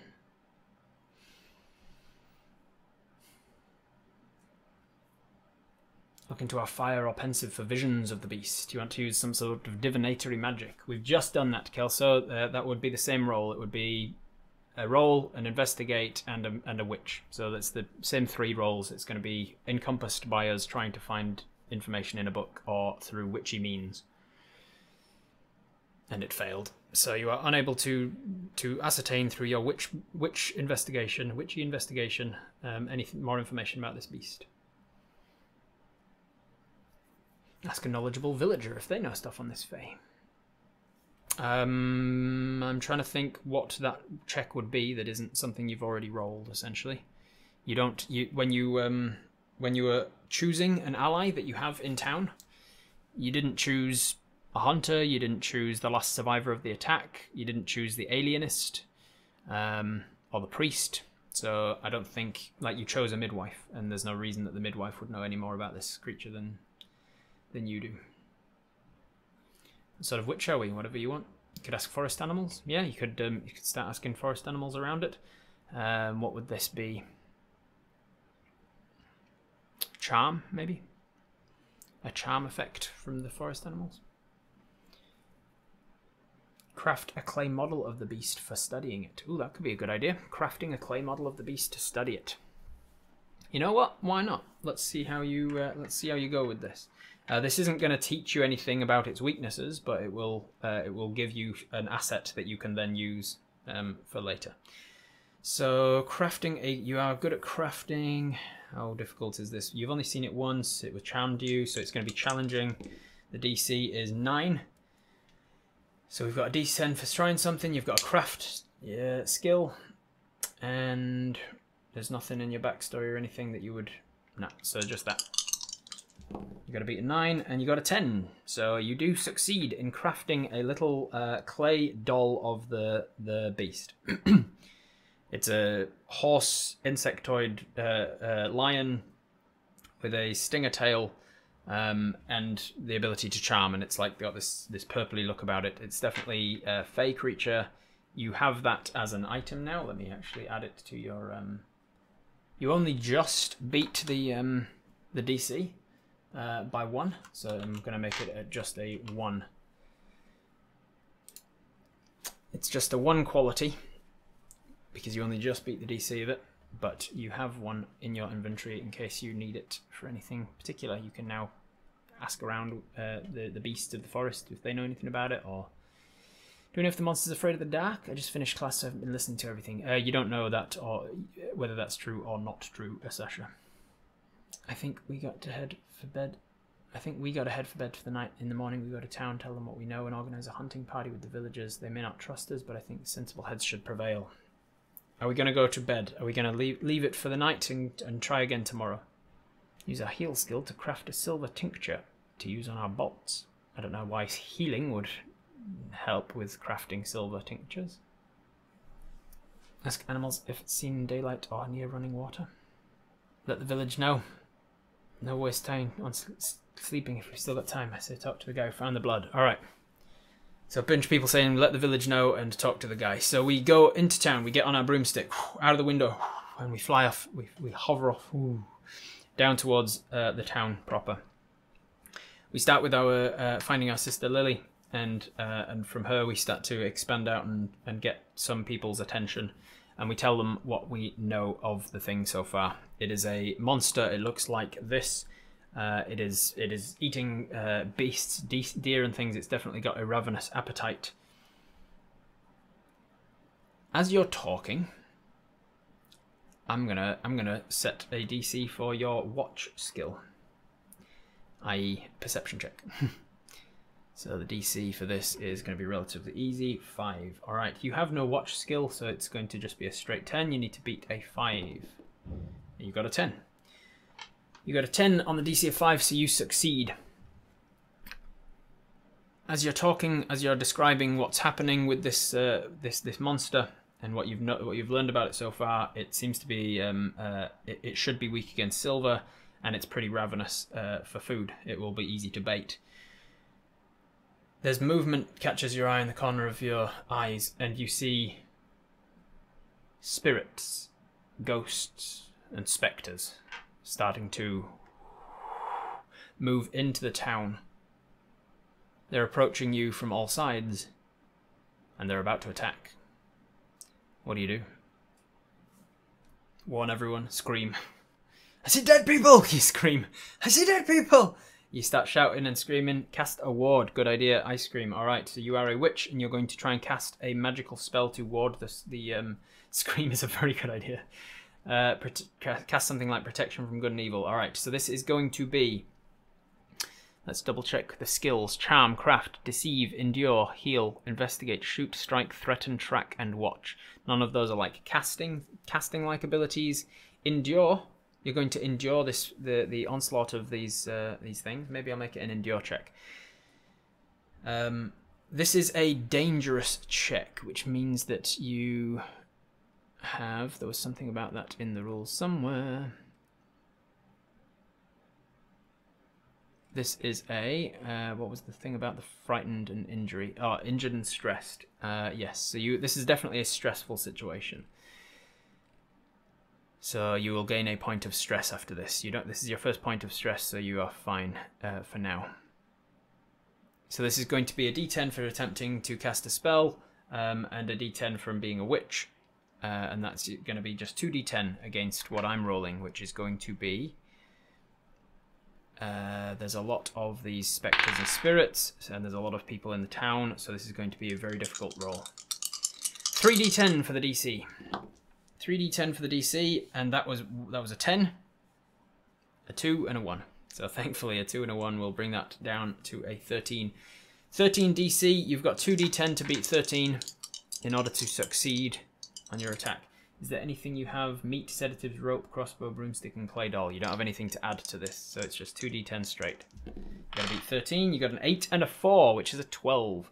8 and a 4 is not 13, but it's not that far of a fail. So you do fail. Not only do you get a point of stress, you're going to get a point of injury as well. So you now have 2 points of injury, which we will get to in a moment. The spirits start to move in. You cast this warding spell. Because you only just failed it, you're going to protect most of the townsfolk, but you're unable to protect yourself and Lily. And so there's the spirits who are going to come in and they're going to pass through you. You take necrotic damage, let's say. You take an injury. Lily's also going to take an injury from these spirits passing through them. They don't seem to do anything other than that. They're not like attacking you full on. They're just passing through the town in both directions. And then once they've passed through their respective targets, they pass on out of the town and back into the night. You now have 2 points. You have an injury point and a stress point, which are basically the same thing in this game. So you have 2 points, which means I'm going to roll. I'm going to roll 2 d10, 1 for injury, 1 for stress, and you need to roll an endurance against that. That's a DC of 5. Easy peasy. You did not take the endurance skill, so 8. 8 beats 5, so you press on. You now have an injury and a stress, but any more than that, because you don't have endurance, you're probably going to pass out or get out of action. You're panting. Can anyone explain what just happened? Did everybody here see that? What the hell happened? What are you doing? What was that magic you were doing? She was trying to protect us. Calm down, Lily says. Calm down. She was protected. Did you not see the barrier erupt around us?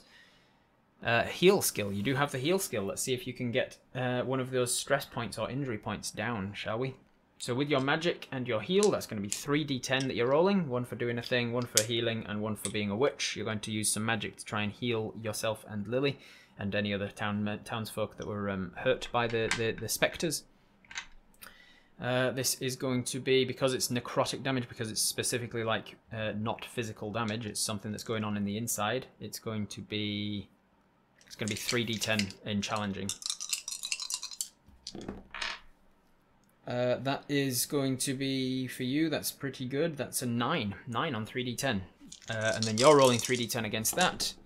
One of them was a 9. In fact, they were all 9. That was 3 9s. So I'm going to say with that, you managed to heal every bit of damage that was done by the ghosts to yourself, Lily, and the other person. You're still stressed. You still have 1 point of stress, but you're down to 1 rather than 2.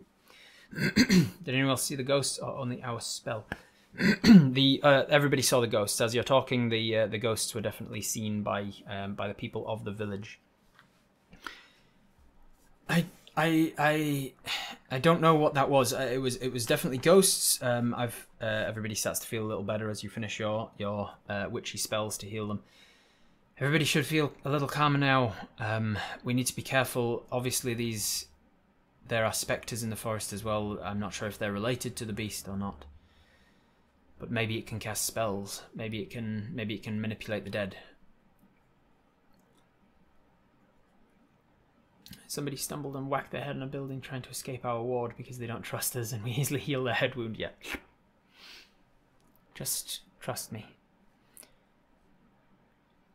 So you continue where you were. Where you'd left off when you were interrupted by those spectres, and you explain to the people of the town what it is that you've learned so far, and you ask them for some silver. I'm going to make this a charm effect. It's going to be relatively easy because of what they've just seen and everything that you have told them. It seems like they're going to be relatively easy to persuade. DC 3. It's 1 for doing something. You don't have charm effect.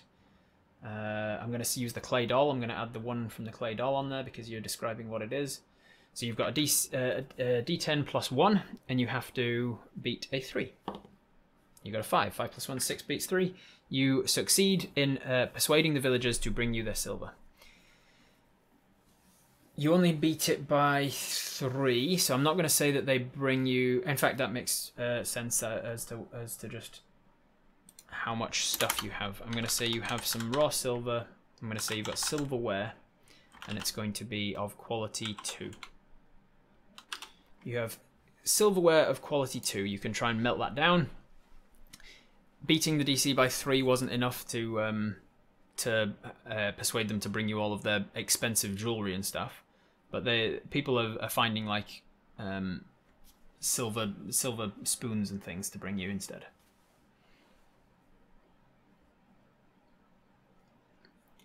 Fake creature is killing animals near us, dragging them away, has charm ability, and now there's ghosts. I need silver, bring me a silver, and any information you have on it as well. I need to know now. You brought some silver, and as for information, the things that you learn over the course of the rest of the night before you are too tired and need to sleep is that the attacks, the ghosts have not been seen before, and the monster has not been seen during the night. It has the effects of the monster have only been caught in late morning, early afternoon sort of times. Craft upgraded crossbow with silver tipped bolts. We could try and do that now. Should we melt them down, grind? Melt down rather than grind down. With all that silver, we leave town. Haha, successful scam. We did it.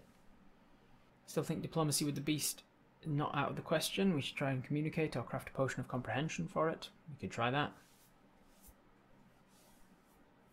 So we could try and find its lair at night. We could grind down the silver and bake the meat with it, plus the sedatives. Alright, what to do with the silver? I see two arguments. Either grind it down or melt it down. Grind it down into powder so that we can blow it into the wind and all of that ideas. Try and get it into its lungs. Try and coat the meat with it. All that stuff.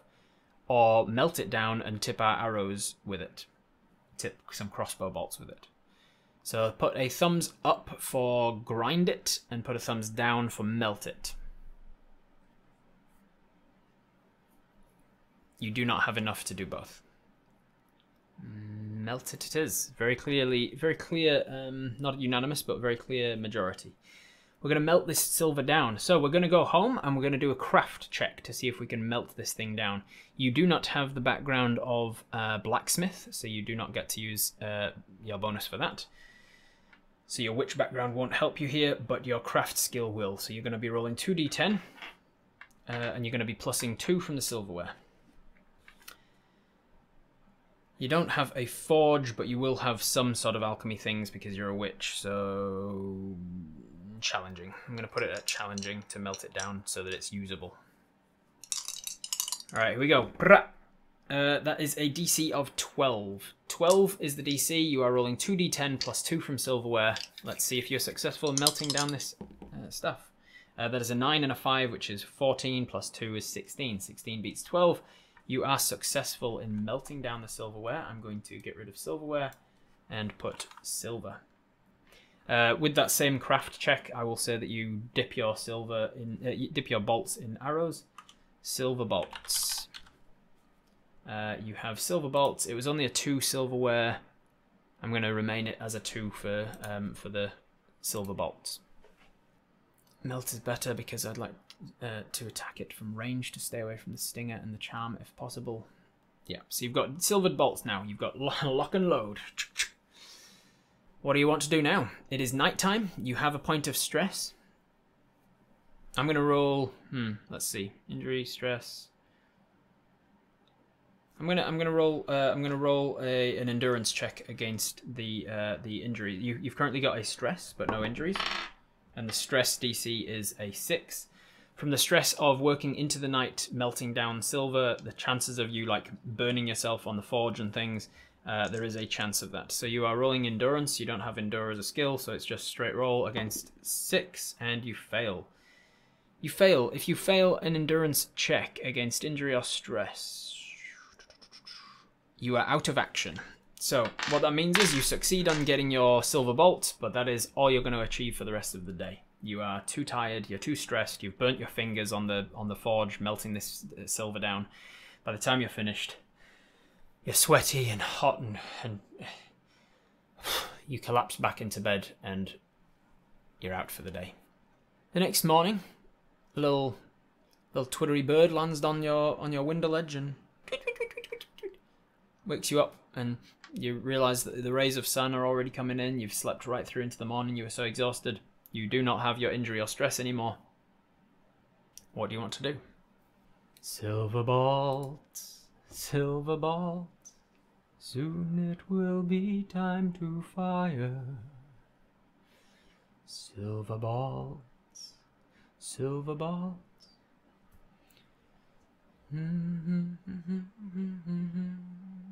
Bait some meat with the sedative, cast an anti-charm on ourselves, kill the beast with the silver bolts. Anti-charm and amulet. Is there any silver left? There's no silver left. You only had silverware. You didn't do a good enough job of charming to get more silver than that. You just had enough to coat some bolts with it, however many bolts you need. Cast magical armor. All right. Let's see if you can cast some magical armor on yourself. Relatively easy because Mage Armor is a low-level spell, so it's a single DC of 3. You have a D10 for trying something and your witch background. Easily, easy. That is an 11. Armor would heal be armor. I'd be willing to argue that heal is armor, so I'd add that on as well. So so you got a 15 over 5. You got a 15 over 3. So I'm going to add it into your inventory essentially that you have magic armor on. And because you beat it by such a high amount, you beat it by 12, I'm going to make it a DC of a 4 quality magic armor. So if it's attacking you and things, you have a 4 that you can add to any specific rolls that require your armor. Talk to the critters, gather info. Cast buffs. Wait, if we cast our buffs now, we need to go kill now before it wears off. It'll last for the rest of the day. Your magic armor will last for the rest of today if you are going to do anything with it today. It is mid-morning. Something to counter that beast's charm. We can potentially debilitating ability. We need to combat that first up. Good point. Ask the bird to spy on the beast for us so it doesn't ambush us from a safe height. Upgrade our crossbow. We want to go to the blacksmith, and we do have a blacksmith in town. He's not one of our allies, so you won't get to use that as a D10 ally. But there is a blacksmith in town that you could ask to upgrade your crossbow if you can do something for him, or charm him, or just persuade him, or whatever you want to do. Ice Cream's in favour of just baiting the meat and killing it now. You've got 2 of its two of its weaknesses. Do not ask the animals. The beast could learn from that, maybe. If you've learned anything from the Lucifreak arc, it's that beasts could be in cahoots. Place the meat with sedatives and craft an anti-charm ward. Anti-charm ward? Are we going to craft an anti-charm ward? Yes or no? Is that what we're going to do first? Thumbs up, thumbs down. Are we going to try and craft an anti-charm ward of some kind for our inventory? All right. Yes. Easy peasy. Okay, so you do not have anything in your inventory that could help with this, I don't believe. Clay doll could be argued. If you want to use up the clay doll as a component of this anti-charm ward spell thing, if you want to use it up so it's gone from your inventory, I will allow you to add the +1 from the clay doll. Use up the clay doll? Yes. Yes, add the doll. Alright, we'll do that. So you will set to work.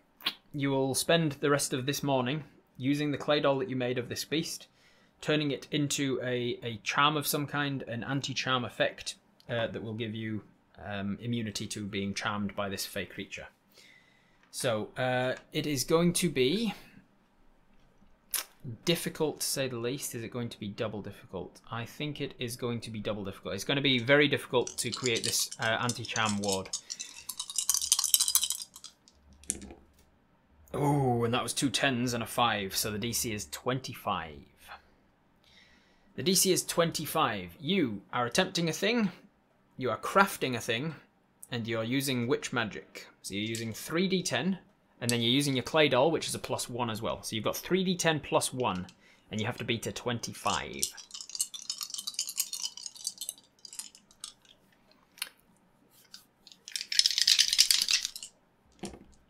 That is, I'm afraid, not enough. 2 6s and a 2, which is 14, plus the clay doll, which is 15. So you've used up the clay doll.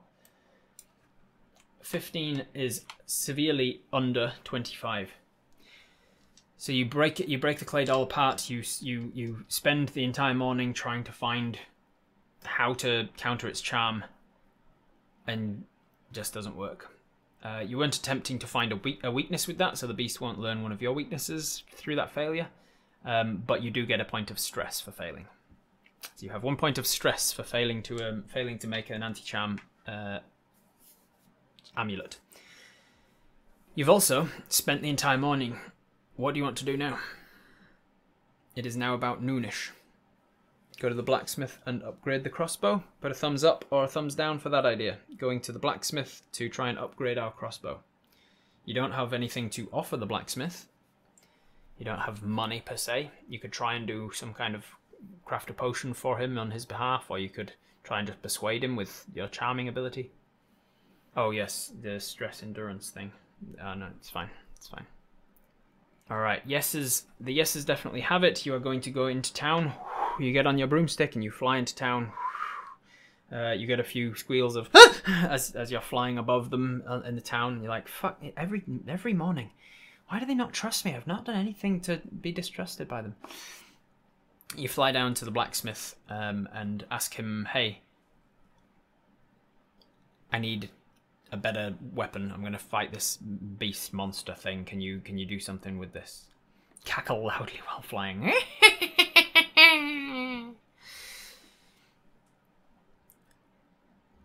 You try and get your crossbow upgraded. Tell us, how are you going to try and do that? You have the craft heal, investigate, shoot, strike, and track abilities. If you want to try and use those in some way. Otherwise, you can try and intimidate or charm, because those were other abilities you can use. You can use the threaten skill, which you don't have. You could use the charm skill, which you don't have. You could use the deceive skill, which you don't have. Assist the blacksmith with our craft skill. Okay, you show him the. It's actually a good idea. High tech will use that. You show him the silvered bolts that you made, and you're like, "Hey, look at this! I did some blacksmithing stuff last night as well while you were not working." And you show him, "Look, I can craft things. Maybe if you just teach me how to do it, I can do it. Or maybe I could help you do something in like menial tasks while you do my crossbow for me." You try and persuade him. You try and craft him something to help him out. So you're going to roll a d10 for that, a d10 for having the craft skill. You can't use Lily or your background, which makes no sense. Oh, the midwife.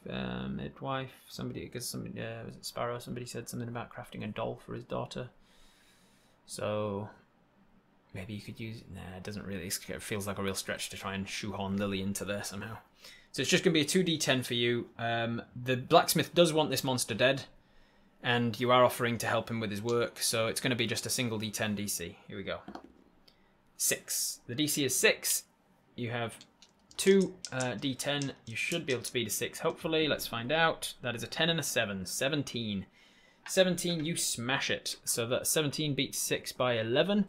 So I'm going to say that he upgrades your crossbow from a 2 to a 4. You have a 4 quality crossbow now, and 2 quality silver bolts. Ooh, that would be fun canon. Are we the witch who made the creepy children's doll we found in the Manticore Horde? We are now. That's fantastic. I love it. Yes, we absolutely are. The thing we craft to help the blacksmith is we craft a talking doll. It's a common magic item, and 5 is the highest level. It's a common magic item, so it's relatively easy for us as a witch to do. We get a doll out. We get one of the blacksmith's daughter's dolls, wooden dolls. Let me just double check what I had in mind for this, because they did have something slightly different planned for that doll. Let me just double check that I can rework this retcon, because this would be a lot of fun, a lot more fun of a story. This is the origin of it, but it can still work as that thing. Doesn't have to have been there the whole time. Yeah. Okay. Yeah.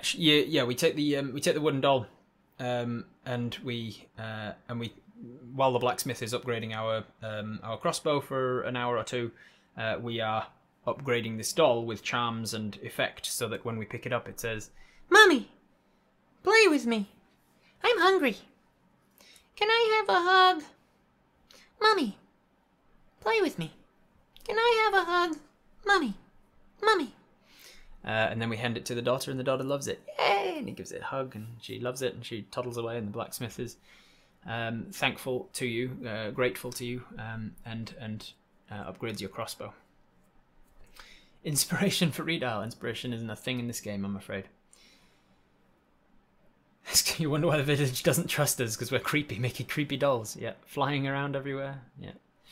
Alright, Triv Dave says, I want to catch an animal to use as bait tomorrow, and then can lace the meat with the sedatives and bind them to the animal bait. And then tomorrow, after we've rested, we can attack using the animal bait with sedative lace meat attached to the ravenous weakness. With the crossbow and silver bolts against the silver weakness, we've got this. There is another weakness it has. If you want to find it, you can. Otherwise, you can just go for the kill. I'll take it anyway for a rainy day. Always good to have extra inspiration. You can have inspiration in your personal life, Redile. Dave's right, but I still worry about that charm effect. Alright, thumbs up for trying to find out that third weakness somehow. Thumbs down for going now and just like setting a trap with sedatives and bait and just attacking the thing with silvered arrows and stuff. Thumbs up for trying to find the third weakness. Thumbs down for just setting off the trap and attacking it as is. Ooh, this is definitely going to need a pole. Ooh, this is definitely going to need a pole. It's much too hard to call because you are on the fence, it seems. Alright. Weakness or attack. Find third weakness. Attack now. We'll put it to just a 1 minute poll. What are we going to do? If we find the third weakness, it learns about us. Only if we fail to find the third weakness. If you try to find one of the beast's weaknesses with a scene, and you fail, then it learns a weakness of yours. I expect the third weakness to be the most interesting one.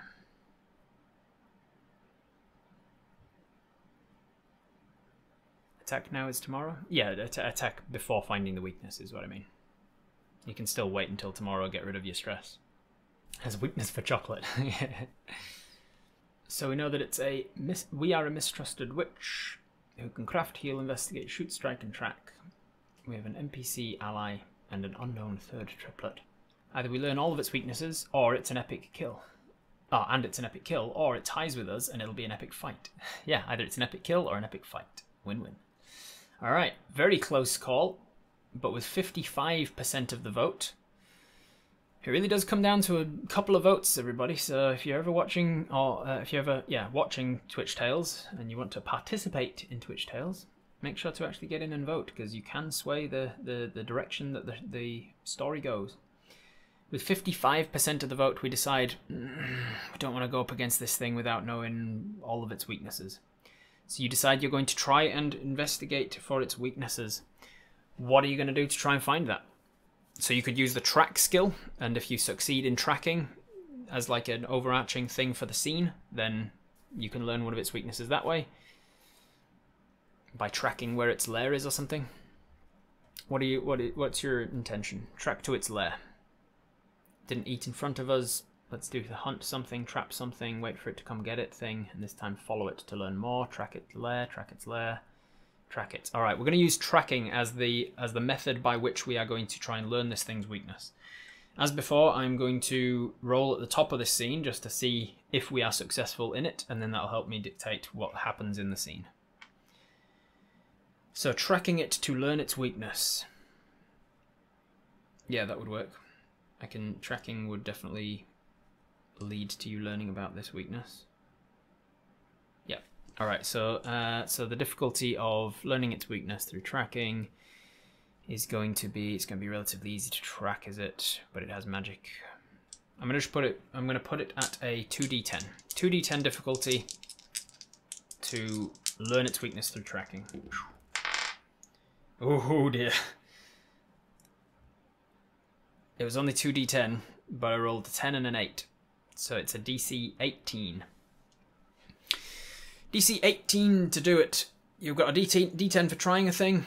You've got a D10 for tracking. Your Your witch background doesn't come into it.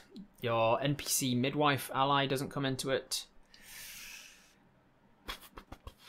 Your broomstick might. The meat, sedatives, rope, crossbow, none of that comes into it. I'm going to say the broomstick goes into it. Magical tracking. Magical tracking? Can you, somebody, McClover, you can argue your point. What's your, why should I use your witch in your background? Why would I add that D10? You've got a DC 18 forest bonus. If only we were playing the correct character, right? Oh shit. Are we a nature witch? We can be, if you want. Sweep away that attempt with the broom and reset the dice. Magical creature that may leave magical trails. Because it's fey, we can track its magical aura as well as the blood, maybe? Residual fey magic. A divination spell, locate creature. That makes more sense to me. You know what? Twisted my arm. I will allow you to add another D10 from your background as a witch to try and track this thing. You know what? No, I'm not. I'm going back on it because one of the backgrounds is hunter. And I'm not going to give you the benefit of the hunter background from the witch background. You're not going to get it. Sorry, I'm being cruel, but that's how it is. No, take the twist! No, one of the backgrounds is specifically hunter, and if you wanted to be better at tracking things, you should have taken hunter, not witch. But I am going to allow you to add your broomstick as you fly above the tracks as you're trying. So you just need to beat an 18 on 2d10 plus 2, which is below average chance, but still possible. I'm going to roll them one at a time to be cruel. The first one was a 5, so you've currently got a 7, and you need to beat an 18 on a d10. So that is a 10. You did get a 10, so you did actually get a 17. And you needed an 18. You got a 17, you needed an 18. Unfortunately, that is in your ability to try and find a weakness of the animal, which means that you are going to fail to find one of its weaknesses, and it is going to succeed in finding one of yours. What is a weakness of yours that it could find out because of this? I'm going to make something up and make it canon about you. Alright. Our ability to make crap ropes. You set off to track this thing. It's relatively easy to track because early on into your tracking, you discover more blood, fresh blood. It seems that recently, within the last hour or so, it has killed something here and dragged it in a direction. You follow that track as best you can, and you do succeed in tracking it all the way to the base of this mountain and to seeing a cave. It looks like this thing is probably lairing in this mountain cave. There is like this glowish, this colourful, bright, saturated glow coming from the mouth of this cave, and just as you're getting close, this spectre comes out of the forest beside you, and whoa! And it makes you turn on your broomstick to avoid it.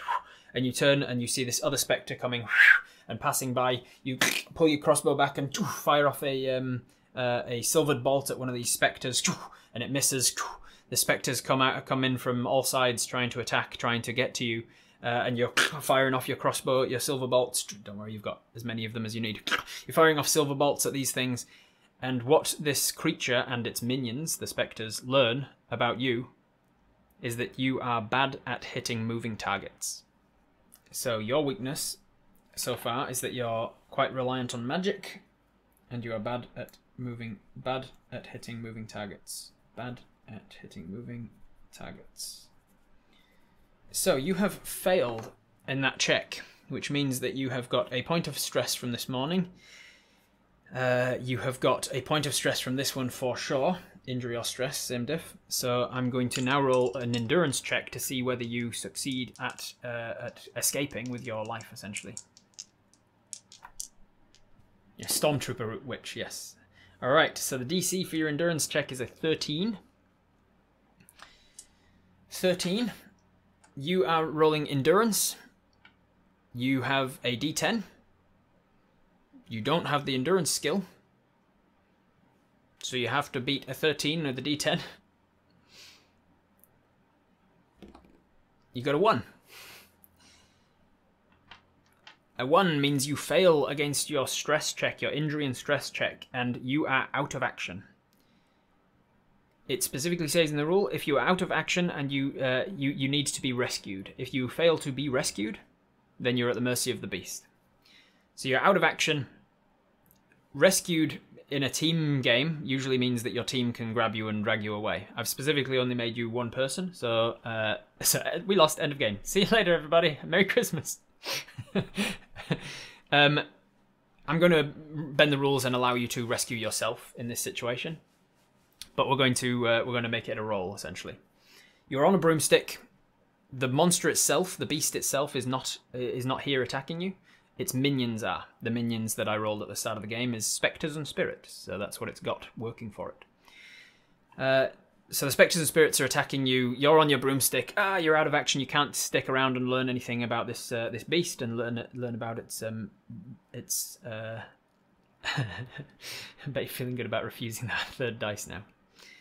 Is what it is. Made sense. So I'm going to allow you an easy roll to get out of here. The DC is a 3. I've rolled a 3 so many times.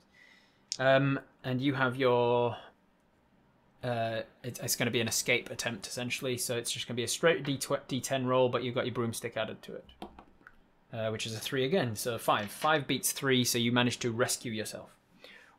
You get out of here. And you manage to escape back to the village. You haven't learnt its other weakness. Your mage armor. Thank you for the mage armor, yes. So I will add that to your escape rescue attempt. Your escape rescue attempt got, instead of a 5, it would have been a 10 from, a 7, sorry, from your, what was it? Plus 4 mage armor. So you've got, plus 9. 9 total. You got a 9 total on your rescue attempt. You managed to rescue yourself from the spirits that were trying to absorb themselves into you and attack you, and thankfully your protective barrier around yourself was preventing most of it as you managed to scoot out of there with your relatively crappy broomstick. So, what now? You have now got 2 of its weaknesses and it has 2 of yours.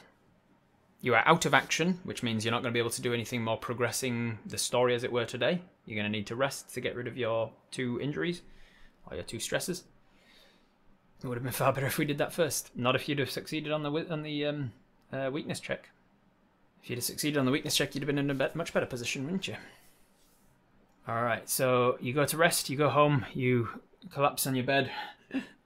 You feel your mage armor starting to fail.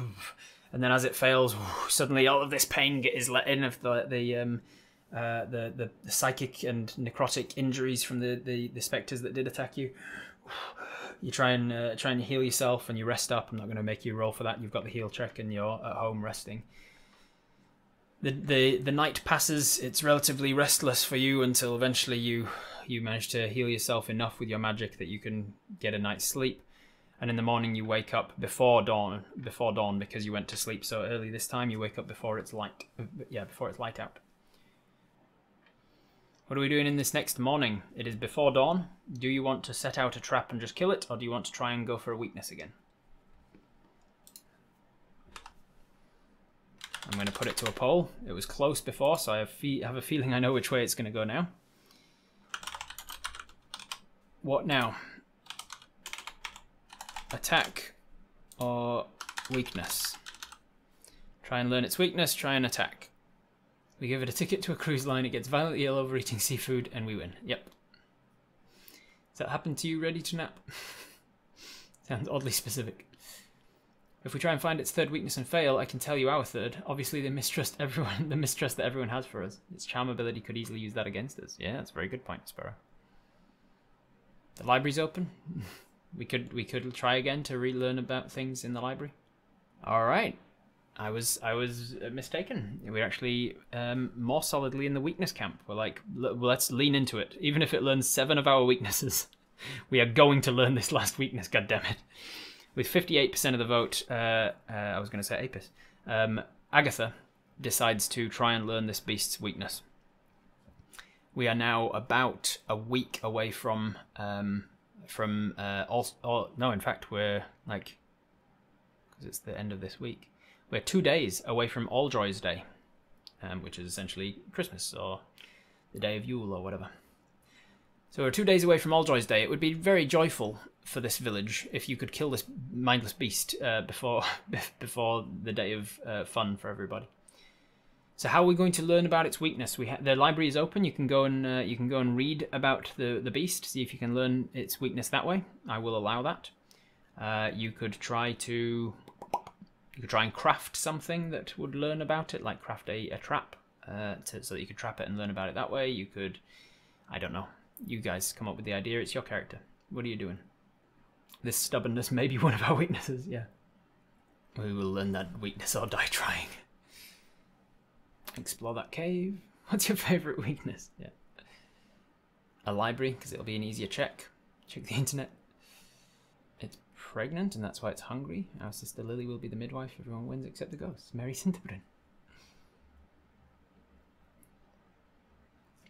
If we go to the library, ask Lily and whoever else to come help us look for answers. Ask for a blessing from the local clergy. Is there a hunter in the village? There would be a hunter in the village, sure. I think there's probably one of each of those NPCs in the village. It's just that you can't call on them for help for their D10 because you didn't choose them as an ally. You got a midwife instead. If it's dawn, the beast is probably going to attack soon. Learn about insects, like how their legs work extra. We can attack those beasts' legs. Negate our weakness to moving targets. That's a very good point, Spates, yeah. So divinatory abilities, including the animal stuff. Trap it in some way and learn it, study it directly. Read about it at the library. Or study its cave. I think those are probably the main options, aren't they? Yeah, let's do that. Poll. Question. How to learn? How to learn? Alright. Divination. Divination. That includes any magics that tell you something that you wouldn't otherwise know. So that is casting an arcane eye and seeing it through that arcane eye. It is also like talking to animals or looking through the animals like spy cams. It's also speaking with ghosts. That would be a divination as well. So all of that stuff falls under divination. Study, like studying is to do with asking people and reading books and just hard work, knuckle down, elbow grease study. Then there is trap it. Direct. I'll put direct study, direct observation. Direct observation means trap it or track it, follow it in some way, like have direct observation of it and learn about it in that way. Or what else have we got? Sneaky stuff, which includes observing his minions and finding his lair and like doing sneaky stuff about his lair. Obviously, sneaky stuff. Direct observation will hopefully be sneaky as well, but those are your options of how to learn. Those are the things that kept coming up, I think.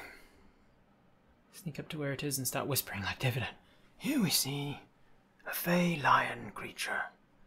It seems to be very charming. I want to go and cuddle it. And if you notice its teeth are bared, it's likely to pounce at any moment. And here we go. I'm inside of its mouth. With 65%, we decide to use divination. We're going to use magic to try and divine answers about it. So what answers are we? How are we going to try and divine answers? Are we going to try and speak with the spirits? Are we going to try and use animal webcams? Are we going to create just ask the gods like for divine information about this creature? What's our intent with this divination?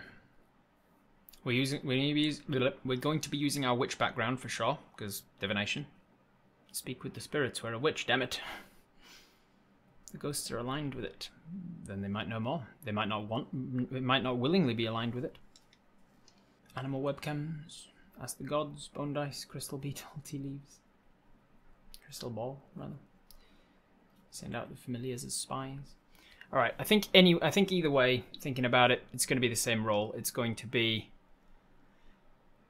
a D10 for trying something, a D10 for being a witch, and a D10 for investigating. And this is your 3D10 for learning about this monster. You don't have mage armor anymore. So we're going to use a divination, and this is going to be the scene to try and learn the weakness of this beast. So how is this going to work for me? Let me think.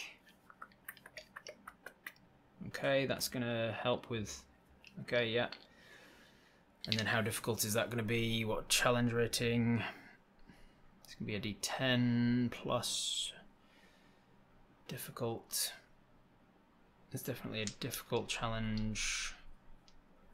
I don't think it's particularly. It's not super difficult. It's a middle level difficulty, so it's going to be 2d10, 2d10 DC. That's a 12 total.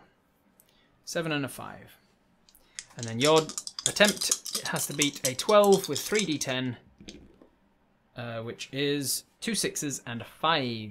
That is 17. 17 beats 12. So you succeed at finding its third weakness. This time you think, okay, tracking it yesterday, that wasn't a good idea. I ended up getting hurt by spectres and things. Let's try asking the gods, and you get out your cauldron. You pull it across you, and then set a fire beneath. You start pouring in water. Start putting in eye of newt and toe of frog.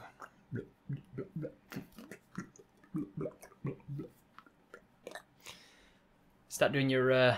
This is just your cereal. You need you can't work on an empty stomach. Rosemary and sage and all that burning. You go around and do some chanting and protect the spirits of the divinatory scene. Ooh. Boil, boil, toil and trouble. Yeah, all of that magic witch stuff. Don't forget pickles. Yeah. Put lime in the coconut, shake it all up. Yeah. At the end of it, you feel these this zipping of from where you are to where the cave is, and your eyes are in that of a squirrel nearby, and it looks over the branch towards the cave. And now you're at a better angle than you were yesterday on your broomstick, and you can see all the way into the cave. And you can see that inside this this glow that you assumed was that of the aura around the beast is actually just coming from the walls of the cave itself. You can see in this early morning light, you've managed to get all this done just as the sun is coming up.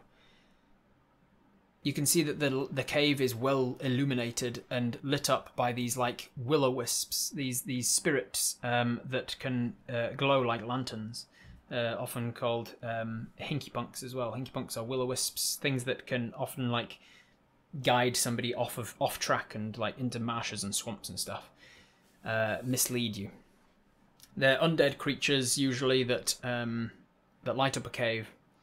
That light up like lanterns, and this beast has got these things all the way around the cave, just illuminating every corner of it. Your spirit divination moves from that to that of the mind of one of the spirit ghosts as well, and you learn from that a vision of how they came to be. It was mauled. This creature was mauled on the Feywild plain by this creature and died to its hand, and as such was resurrected as a spectre in its care, under its command. And as it's dying, you can see that it is bright out. It is twilight. It's late into twilight, and so there's decent light out still. You skip from that one into the mind of another one of the spirits, and you can see it getting killed by this creature as well and raising as a dead, and it was also light when it was killed. Time and again, with your divination, it speeds up. You're flicking through the minds of all of these spirits as they've all been living people at one point that were killed by this creature, and all of them were killed during the daylight. And then you're back out into the general kind of divinatory space. The space of the gods, the knowledge gods, and the gods of information. You're just in this sort of blank, open, cloudy space, I guess. And you see this creature before you. It is bright out in this cloudy space, and it is proud and standing tall. But then the clouds around you go from white to grey to black, and it is dark now, and you see this creature cower back like a little scared pussycat, and it starts to shake and shiver. And then you're back into your own room, standing in front of this cauldron. Time has passed, and you've learned that it is scared of the dark. And that's its weakness, its last weakness. It is ravenous. It is weak to silver. And it is scared of the dark. Someone did call it ages ago, yes. And now you've learned it. You have all three of its weaknesses, everybody, and it has two of yours. You also know where its lair is and who its minions are. What do you want to do? Raid its lair. Tell the townsfolk. Cast a bright armor on ourselves. Might see us as friendly. Maybe.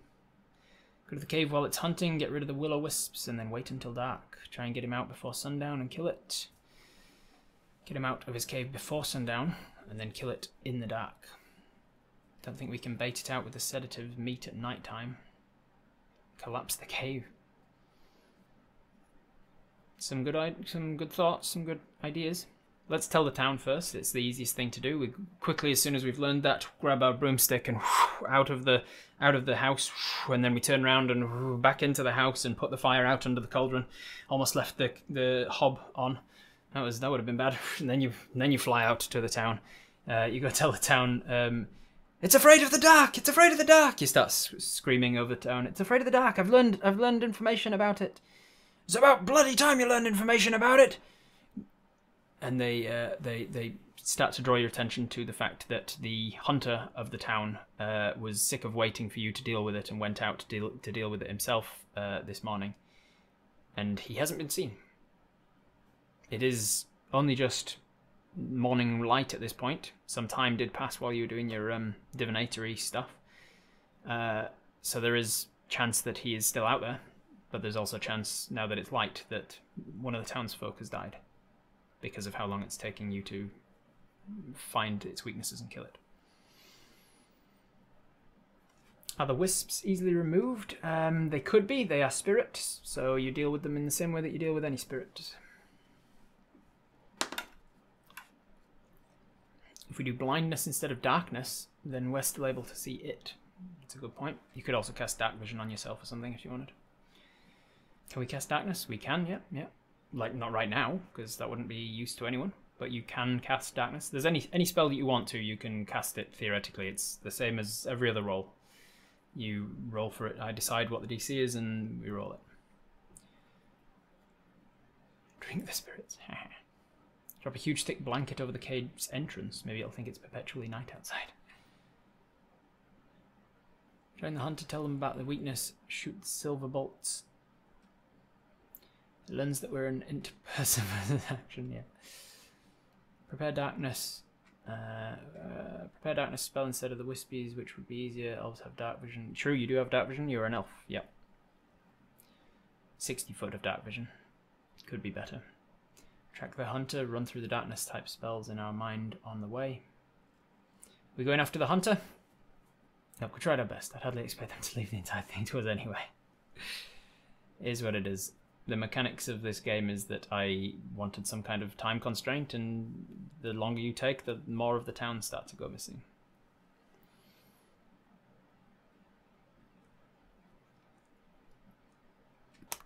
Did we learn how the creature controls the spirits? You did not, no. It's fey, it has charming abilities. It seems to be able to capture somebody's spirit if it kills them. Try and gather people to help hunt it, lay out a trap, sedate the bait if possible, cast darkness afterwards. Forget the hunter, he's gone. Alright, bunch of people saying let's go to the hunter, let's go find him. Alright, so we are going to go and track the hunter. Tracking him, he is a hunter. He has not been specifically trying to avoid leaving traps, so it's going to be relatively easy. That is a DC 10. I rolled a 10 on the 10, so that is a DC 10. You have tracking as one of your abilities, so that's going to be you. It's an attempt plus a D10 for tracking. That's going to be a 9 and a 9. 18 beats 10 easily. You manage to find the hunter without stress. You go after him. Excuse me. You go after the hunter on your 2 quality broomstick. And you track him to where he was going. You definitely see that he was going in the same direction as the mountain. And as you start to get there, you see he was moving pretty fast. He was beelining for this thing. I think the hunter knew where it was. You are getting close now. If you want to find the hunter, you're going to get close enough that the spirits and spectres might find you. It's supposed to be a Christmas story. It is. It's 2 days before Christmas. Bring it. What time is it? It is mid-morning. Let's go for it. Let's go. Can't keep waiting. Let's go. All right. Let's see if you can pass without a trace. All right. Let's see if you can indeed. This is going to be flying, but it's a relatively low spell. I'm going to make it an easy check. That's a 7 DC. You have your thing and your ability and your witch background giving you a 11. 11 beats 7. You succeed in casting a disguisery sort of stealth-like spell over yourself. Rob, it's very cloudy. I think it is, right? Let's see. How cloudy is it? It is a 7 out of 10 cloudy. It is relatively cloudy, which means that this time of winter, is it snowing?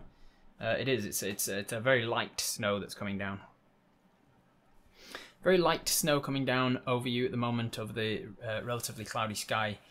You are stealthed and flying through your through the forest trying to find this hunter. As you get closer, I'm going to have a watch check from you. This is going to be with the snow and the wind and the forest. It's going to be a difficult thing. That's going to be a 17, 9 and an 8. 17. You are not proficient in watching. You don't have any particular background that would help with this, so you can't succeed. But let's see how badly you fail. 3 out of 17. You definitely succeed. You definitely fail. Your perception is kind of everywhere, and you're a little on edge. You're going to gain a point of stress for that, for failing that watch check. You're starting to worry, and you lose track of the hunter's track for a little bit. You manage to find it again because you got such a good tracking roll from before. You do manage to find it, but a couple of times you do lose it, and it stresses you out. You're unable to hear and listen for the things that were around you that you could have heard. The spirits occasionally come out of the forest and like pass by you, not seeing you because of your magic pass without a trace. But then eventually you see tracks again, the hunter's tracks. You get back on track finding them, and you see that he stops in a clearing at the foot of the mountain, not far from the cave at all. And there are other humanoid footprints meeting with his. He definitely met with another humanoid, and then stopped and talked for a bit, and you can see them kind of shuffling, uneasy. You can see the hunter's footprints are a little uneasier than the others, and then he turned and left, and the other footprints turned and walked back up the mountain towards the cave. You are at the foot of the mountain. The cave is right there. The spirits are around you in the forest. You are deep in the lair of this creature. You are close to its well-illuminated cave of will-o-wisps. You have a stealth spell on for a little while. You don't know where the hunter's gone, but the hunter has left the area and not gone towards the cave. What is your intention now? Put the sedatives in the meat just outside the cave, cast darkness, and then shoot silver bolts at it. Is that the plan, everybody? High-Tech's got that plan. Is everybody good with that plan? Any objections to doing exactly that? In an overwhelming yes, that's the plan we're going to go with. We are going to put the sedatives that we have onto the meat. rub it in like a meat grind, a man grind on Fishlish. Rub the sedatives that we have onto the meat, and then we are going to put it. We'll do like a cantrip, like a mage hand. Let's just make it a super easy one. Yep. So the DC was a 3, and your witch stuff is going to be a 5. You mage hand this sedative meat up to the mouth of the cave. The cave is still illuminated by will-o-wisps, but if you cast darkness, you may be able to overcome that. You are ready on the edge, hanging on the edge of your broomstick. You can land if you want. You have your crossbow. You have silvered bolts in your crossbow. Are we just waiting? Are we like preparing darkness? This is a bad idea. We have no anti-charm, no darkness, and no allies. I mean, you can cast darkness if you succeed on your attempt. Wait, darkness, kill it. Keep darkness for later. Alright, thumbs up or thumbs down to casting darkness when we see the monster arrive for the meat. Like, wait for it to eat the meat, and then darkness. Thumbs up to casting darkness once the monster has eaten the meat. Thumbs down to holding off on darkness for now. It's looking like a yes, we're going to cast darkness. More people are wanting to cast darkness than not. So that's what we're going to do. We're going to wait and cast darkness. Alright, so how difficult it is from here to cast darkness. Not very difficult at all. It's a relatively low level spell. You can target a point, which is the meat. I'm going to put it at a... tell you what I'm going to do. Yeah, no, I'm just going to do it. D10. D10 difficulty 3 again. So many times for the single. When I'm rolling a single difficulty, it comes up a 3. All right, so you are preparing darkness with a 3. You have your witch. You have a thing. That's it. So with 2d10, you need to beat a 3. You got a 6 and a 6, 12 easily. You can easily cast darkness, and it's going to be a decent quality darkness too. So you're holding off on your broomstick and you're preparing darkness. You still have the pass without a trace, but when you cast the darkness, I'm going to say that your other spell will drop, just to keep things relatively balanced. You're waiting. You're waiting. I'm going to see if the thing comes out to eat the meat. So, this is going to be a difficulty of 1 because it's ravenous, and because you're now in the fighting the beast mode. Instead of d10s, the beast uses d20s. However, you're using the weakness of it being ravenously hungry, so it downgrades from a d20 to a d12. So set the DC of him coming out to eat this meat. This is going to be a d12. It's relatively easy. You've put it right next to his cave, and because of what he wants, which you haven't worked out, but what the beast wants, because of that, I'm going to leave it as an easy mode, an easy DC. So it's going to be a d12, and the DC is a 6. So for the creature to come out and eat the thing, it's going to be a DC of 6. So this is a d10 for you. You're going to get the +4 of the meat, because it's good quality meat. And I think that's it. None of your other backgrounds or anything makes sense. So yeah, just d10 +4 from the quality of the meat. 7. 7 + 4 is an 11. You definitely succeed, and you succeed in getting the attention of this beast that comes prowling to the edge of the cave and looks out. Sees the meat. Goes down into a prowling stance. And it starts to eat. What is the DC that this sedative is going to put this thing to sleep? Again, you have used its weakness of it being ravenously hungry because you put the sedatives into meat, which is using its weakness. So it downgrades from a 20 to a 12. It is pretty large, so it could be 2d12. I'll be kind. It's just going to be 1d12. The DC is going to be 3.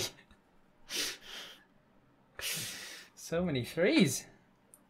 Today's Christmas special brought to you by the number 3. 3. You're going to roll with the sedatives added now. There's no craft doesn't come into play here. Heal doesn't come into play. Your background, Lily's midwife. I mean, that's how you got the sedatives in the first place, so it'd be weird to add that twice. I think it's just a straight D10. Straight D10 plus 4, and you need to beat a 3. But I'm still going to roll it because if you smash it out of the pack, then that'll tell me how sedated he is going to be. 5. 5 plus 4 is a 9. 9 beats 3 by 6, so he's pretty sedated. As the monster eats the meat,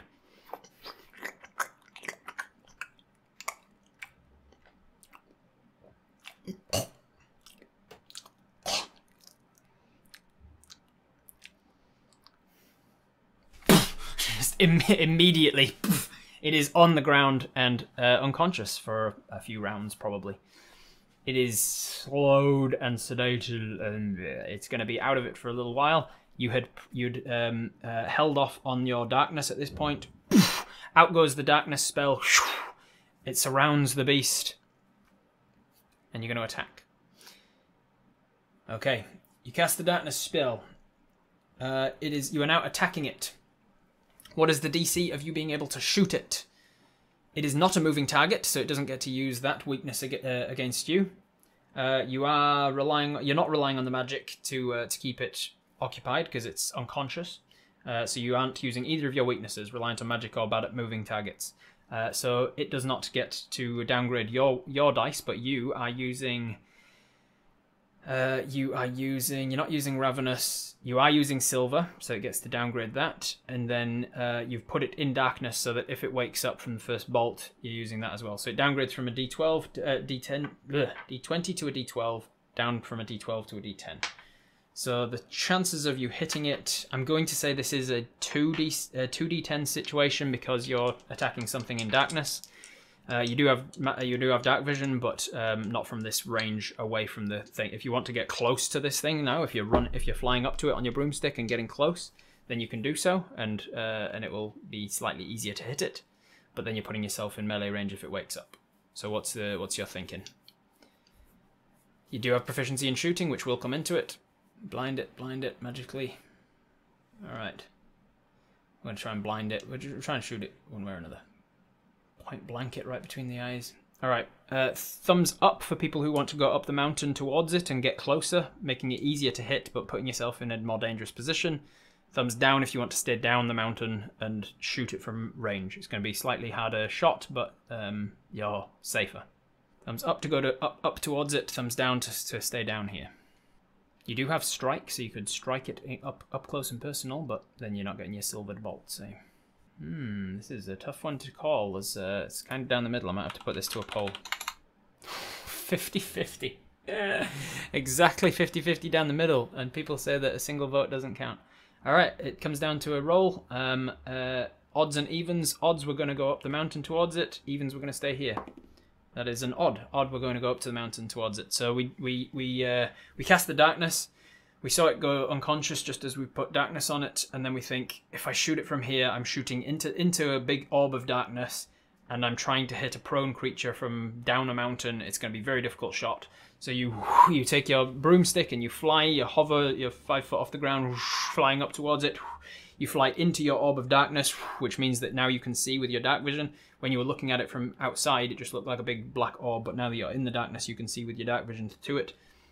You are within range of it, but you can put your crossbow down, hanging it off of the edge of your broomstick and take a shot, making this a slightly easier shot. Downgrading this to a single D10 to hit. So the DC to hit it is going to be a 7. 7 total. You have one of these. You've got a shootables D10. You've also got crossbow and silver bolts, which is going to be another 6. So that is going to be 2d10 plus 6, and you've got to beat a 7.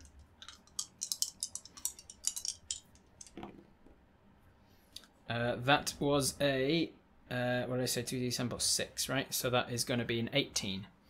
18 beats 7 by 11 points. So you take, I'm going to take 11, I'm going to go 3 injuries for it. So it's got 3 injuries. It gets to roll against its indoor, just same as you do when you take injuries. And you have to get it to fail, essentially. As a beast, it has 3 d20s, not d10s, and it has an endure. So this is the DC that it has to hit when it's 3 injuries. Actually, no. The DC is mid with 10s, and then its endurance check is d20s. So its endurance check is... Ooh, that's not good for it. That is a 16 DC. 16 DC on 3... it's got endure, so it's got 2 d20s. Needs to get a 16 total. A 9 and a 9 is an 18. Whew, it succeeds just. So you do not manage to put this thing down. And a silver bolt shoots through its neck. It starts to wake up. It's still sedated. It's now awake, but sedated. Alright. Where are we? So you are now in its range. It is going to try and attack you back. So, let's have a little look.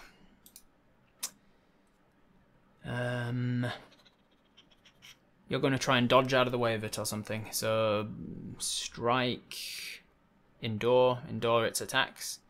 I think endure its attacks makes sense. It is going to attack you. It is getting to its feet, and it is going to try and utilize your weakness of being unable to hit a moving target. And it is going to now try and to move around you. You see those insectoid legs come out and start to move a lot faster. Its horse legs are kicking as well. You can see its front legs are kind of going under. Its back end is kind of like getting faster than its front end, so it's not moving very gracefully, but it is moving around in darkness. It is definitely frightened. It's in the darkness. It's going to try and attack you from here. So how's this going to be? It's going to be a DC of... what am I doing here? So the DC... I'm forcing you to roll this. So it's more like your ability to dodge its attacks. So to set the DC, it would be a D20, but it's in darkness, so it's a D12. And then anything else? Ravenous or Silver. You're not using Ravenous or Silver in this dodge. So it's just the Scared of the Dark. So it's going to be a D12 to set the DC. It's relatively easy to dodge it because it's in darkness. So the DC... A 1. A 1 on the D12. Alright. I feel like you might succeed. Even with his downgrading your D10s to D8s because of your inability to hit things that are moving. He's stumbling around you. You're trying to dodge. You don't have any dodge skills, so it's just a D8. A D8 is an 8, so you've got an 8 against his 1. You succeed at avoiding all stress and injury from this beast as it's scratching out at you and reaching up to your broomstick and all the rest of it. I believe it's back to you. This thing is relatively injured. With the fun thing about this is because of the endure system and the movable DCs, I don't know how injured it is. It could be a single shot away. It could be 4 more shots away. We're shooting it again. Do not spare it. It's done a lot of bad things. It's destroying the ecosystem, brutally killed and enslaved people in the Feywild. It will hurt the village. Strike it. Strike with 2 bolts to the eyes. That could be pretty fun. High tech. Let's do that. Let's do that. Yeah, you grab out 2 silver bolts. You're close enough now. You hop off of your broomstick and you try and 2 silver bolts in the eyes using your strike ability. So you're still using the silver bolts and you're using your strike just for flavour. Tell me what's the flavour. This is going to be... I set the DC using D20s, but because it's in darkness it's D12s. Because you're using silver, it's D10s. You're not using Ravenous in this moment, so I'm setting the DC using D10s. How difficult is it to hit it? It's sedated, so it's not moving very fast, but it's also not moving very predictably. So I'm going to set it at 2d10. 2d10 difficulty. That is a 6 and a 10, so 16 difficulty here. 16 difficulty to get these crossbow bolts into its eyes. It is moving using your weakness, so instead of d10s, you're going to be rolling d8s. So you have 1 just for attempting a thing, 1 because you've got the strike ability, Nothing else plays into this, but you do have silver bolts, so it's +2. 2d8 +2, and you need to beat a 16. Oh, and sedated, thank you, so 4 from that. Oh, boys. So, silver bolts plus sedatives is 6, so you've got a +6. You got 2d8 +6, and you need to beat a 16. You got a 7 and a 2, taking it to a 9. +6 is 15. 15 is just 1 less than 16. Unfortunately, you go to hit it. You hit it, strike it with one of the silver bolts. You cut down the side of its face, and it hurts it. Not enough to cause it an injury, but it does manage to push forwards and bites onto you, and you get 1 injury. All right, so you have 1 injury. Do you have any other stresses today? I don't recall you having any other stresses today. No stresses, no injuries, so you've just got the 1. So 1 injury or stress. So your endurance ability is another 3. No shit. So 3 DC, you need to roll against your endurance. You're rolling d10s again. D10s against endurance. That's a 5. You don't have anything for endurance, but that's that. 5 succeeds, you push on. You push on past your endurance. Okay. It is now the beast's turn. Let's see how well you can dodge out of its way again. You're up close and personal now. You've just tried to stab it in the eyes, which would have been good. It would have given him 2 injuries if you'd have succeeded. You tried. It didn't work. Now he's up against you and your grill able to bite you, so it's going to be relatively high DC. I'm setting the DCs using D20s, but it's in the darkness, so D12s. Yeah, dodging out of the way with silver doesn't make sense really. I suppose no, you've got bolts in your hands, so you can try and you can try and hit him with the silver. So I'll allow that to downgrade from D12s to D10s. Are you using yourself as bait to be like, ooh, look how tasty I am. Ooh, go over here. Ooh, look at my rump. Oh, it's real tasty. Ha! Try and lure him into going for specific parts of you so that you can hit him. I don't think so. So we're going with D10s to set the difficulty. D10s to set the difficulty. It's going to be... You are right up against him, so it's going to be pretty difficult to avoid him. I'm going with 3 D10s, I'm afraid. 3 D10s. Thankfully, that was a 1, a 2, and an 8, so 11 DC. 11 DC to avoid his damage. He's not moving target anymore because he's right up against you, and he's not worried. You're not reliant on magic, so he's not using that weakness either. So you're still using D10s as well. You have 1 D10 to get out of the way. Ugh, you don't have a dodge ability, do you? Strike. Trying to strike him to get him out of the way. I'll allow it. The darkness is accounted for because that's why I was setting the DC using D10s. I think that's it. 2D10, you need an 11 or more. That is a 7 and a 5. That's a 12. You managed to avoid it. So you take no further stresses, no further damage. Back to you. What are you doing now? You're up against him. You've got 2 crossbows in your 2 silvered bolts in your hands. Are we trying to stab him again? Are we trying to use magic now? Try and put him back to sleep. What's the plan here? Trying to shoot it with a crossbow. We got pretty close last time, and we'll give it 2 injuries if we strike it. Stab him, try it again. Alright. Try it again. Try and stab him. If we can strike him, we're not adding our crossbow to the roll, but we are getting 2 injuries instead of 1 if we succeed. So, to set the DC of hitting him, normally D20s. You're fighting in darkness, so it's downgraded to D12s. You're using silver, so it's downgraded to D10s. You're not using Ravenous to hit him at all, so D10s. Alright. Easy to hit him because you're right next to him. You're not trying to blind him this time, you're just trying to hit him. You're just trying to cause him any damage. Or are we going for the eyes again? To hit him at all is just going to be a D10. If you're going for the eyes, it's going to be 2 D10. Hit him at all, go for the eyes. Ooh, it's gonna need we're gonna need a poll here. Called shot, question mark. No or yes, go for the eyes. Going for the eyes makes it a more difficult DC, but if you succeed on the more difficult DC, obviously the thing's blinded. How long does the darkness last? You succeeded your endurance check, so you succeeded your concentration, I'm going to say. +1 stress from losing the hunt earlier today. Oh, we did? Yes, thank you. So we do have a stress and an injury. We've got two endurance, thank you. Silver Strike. Can we get a bonus because my screen name's still Silver Strike? You absolutely can. You get a +1 bonus for Silver Strike. With 60% of the vote, we decide yes, we're going to go for the eyes. So the DC is going to be 2d10. Oh, I got a 10 and a 1. So that is an 11 DC. Where was I? 11 DC. So you are using Strike. You are using a regular attack. So two dice for that. He is sedated, so you're getting a +4. He's using silver bolts, so you're getting a +2 from that, so you've got a +6. You have a +6, so it's 2d10 +6, and you need an 11.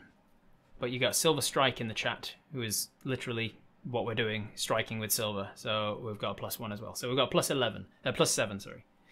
+7, 2d10 +7, and we got to beat an 11. I think we're good.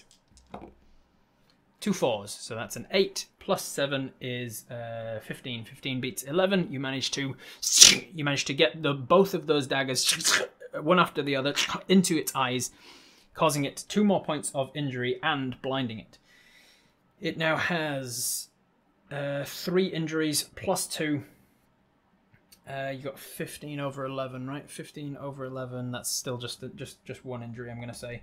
So it's now got 5 endurance, so it now needs to roll 5d10 to see what the DC is of staying alive. Holy moly, that was 2 9s, 3 9s. Good God, 3 9s and 2 6s. I thought they were all 9s for a second because the 2 6s had rolled upside down.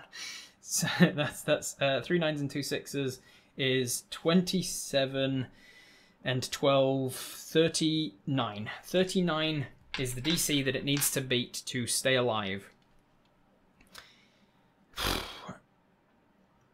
It's got endurance, so it's got 2 20s that it's so it is theoretically still possible. It has to roll its endurance, which it rolls d20s. So it's a d20 plus its endurance 20. So I need a 19 and a 20 or 2 20s. So there are 3 in 400 chance. There is a 3 in 400 chance that this thing stays alive right now.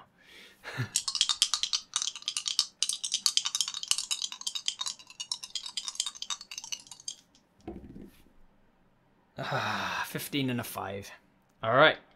So, as this magical fey beast is about to charm you, it's all sedated, which is definitely helping the fight. You're fighting in darkness, you're using all of its weaknesses against it.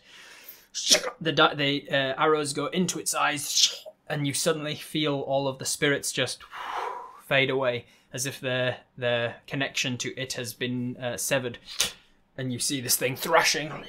It's almost like trying to grab a boar by the tusks and like holding on for dear life. You're thrashing around. You've got the arrows like dug down right into the occipital bones, and eventually, boom! It goes down to the side, hard. And through all of the being shaken around and the fighting, you've definitely lost your concentration on the darkness. So as it goes down and hits the ground, you hear, "Oh no. It was just trying to hibernate. Did you really have to do that?" And you look up and you see a woman that you haven't seen in years. A woman that you thought you'd lost forever. Your sister. Not Lily. Sandra. Sandra was lost on that druidic trip to learn from the druids about nature magic. She fell into the ravine, and you thought she'd gone forever. But apparently, she had a raised by wolf sort of backstory. Became a druid and became attached to creatures of all kinds, monsters and fey creatures and beasts alike. And she walks forwards and strokes the pelt of this fey beast. And a tear falls down her eye. And she says, "Happy Aldroy's Day, I guess." And that's where we're going to leave it for today. What a perfect happy Christmas story to end it on. Thank you for joining me, everybody. I'll see you next time. Have a happy Christmas, happy holiday, happy Hanukkah, happy Kwanzaa, happy Yule, happy anything that you're doing this year. Just have a happy time. Bye-bye. Thanks for watching this video. It really means a lot to me. And if you want to support me in ways that doesn't cost you anything, you can tell your friends, or colleagues, or family, or Reddit threads, or just post the video somewhere. Thanks.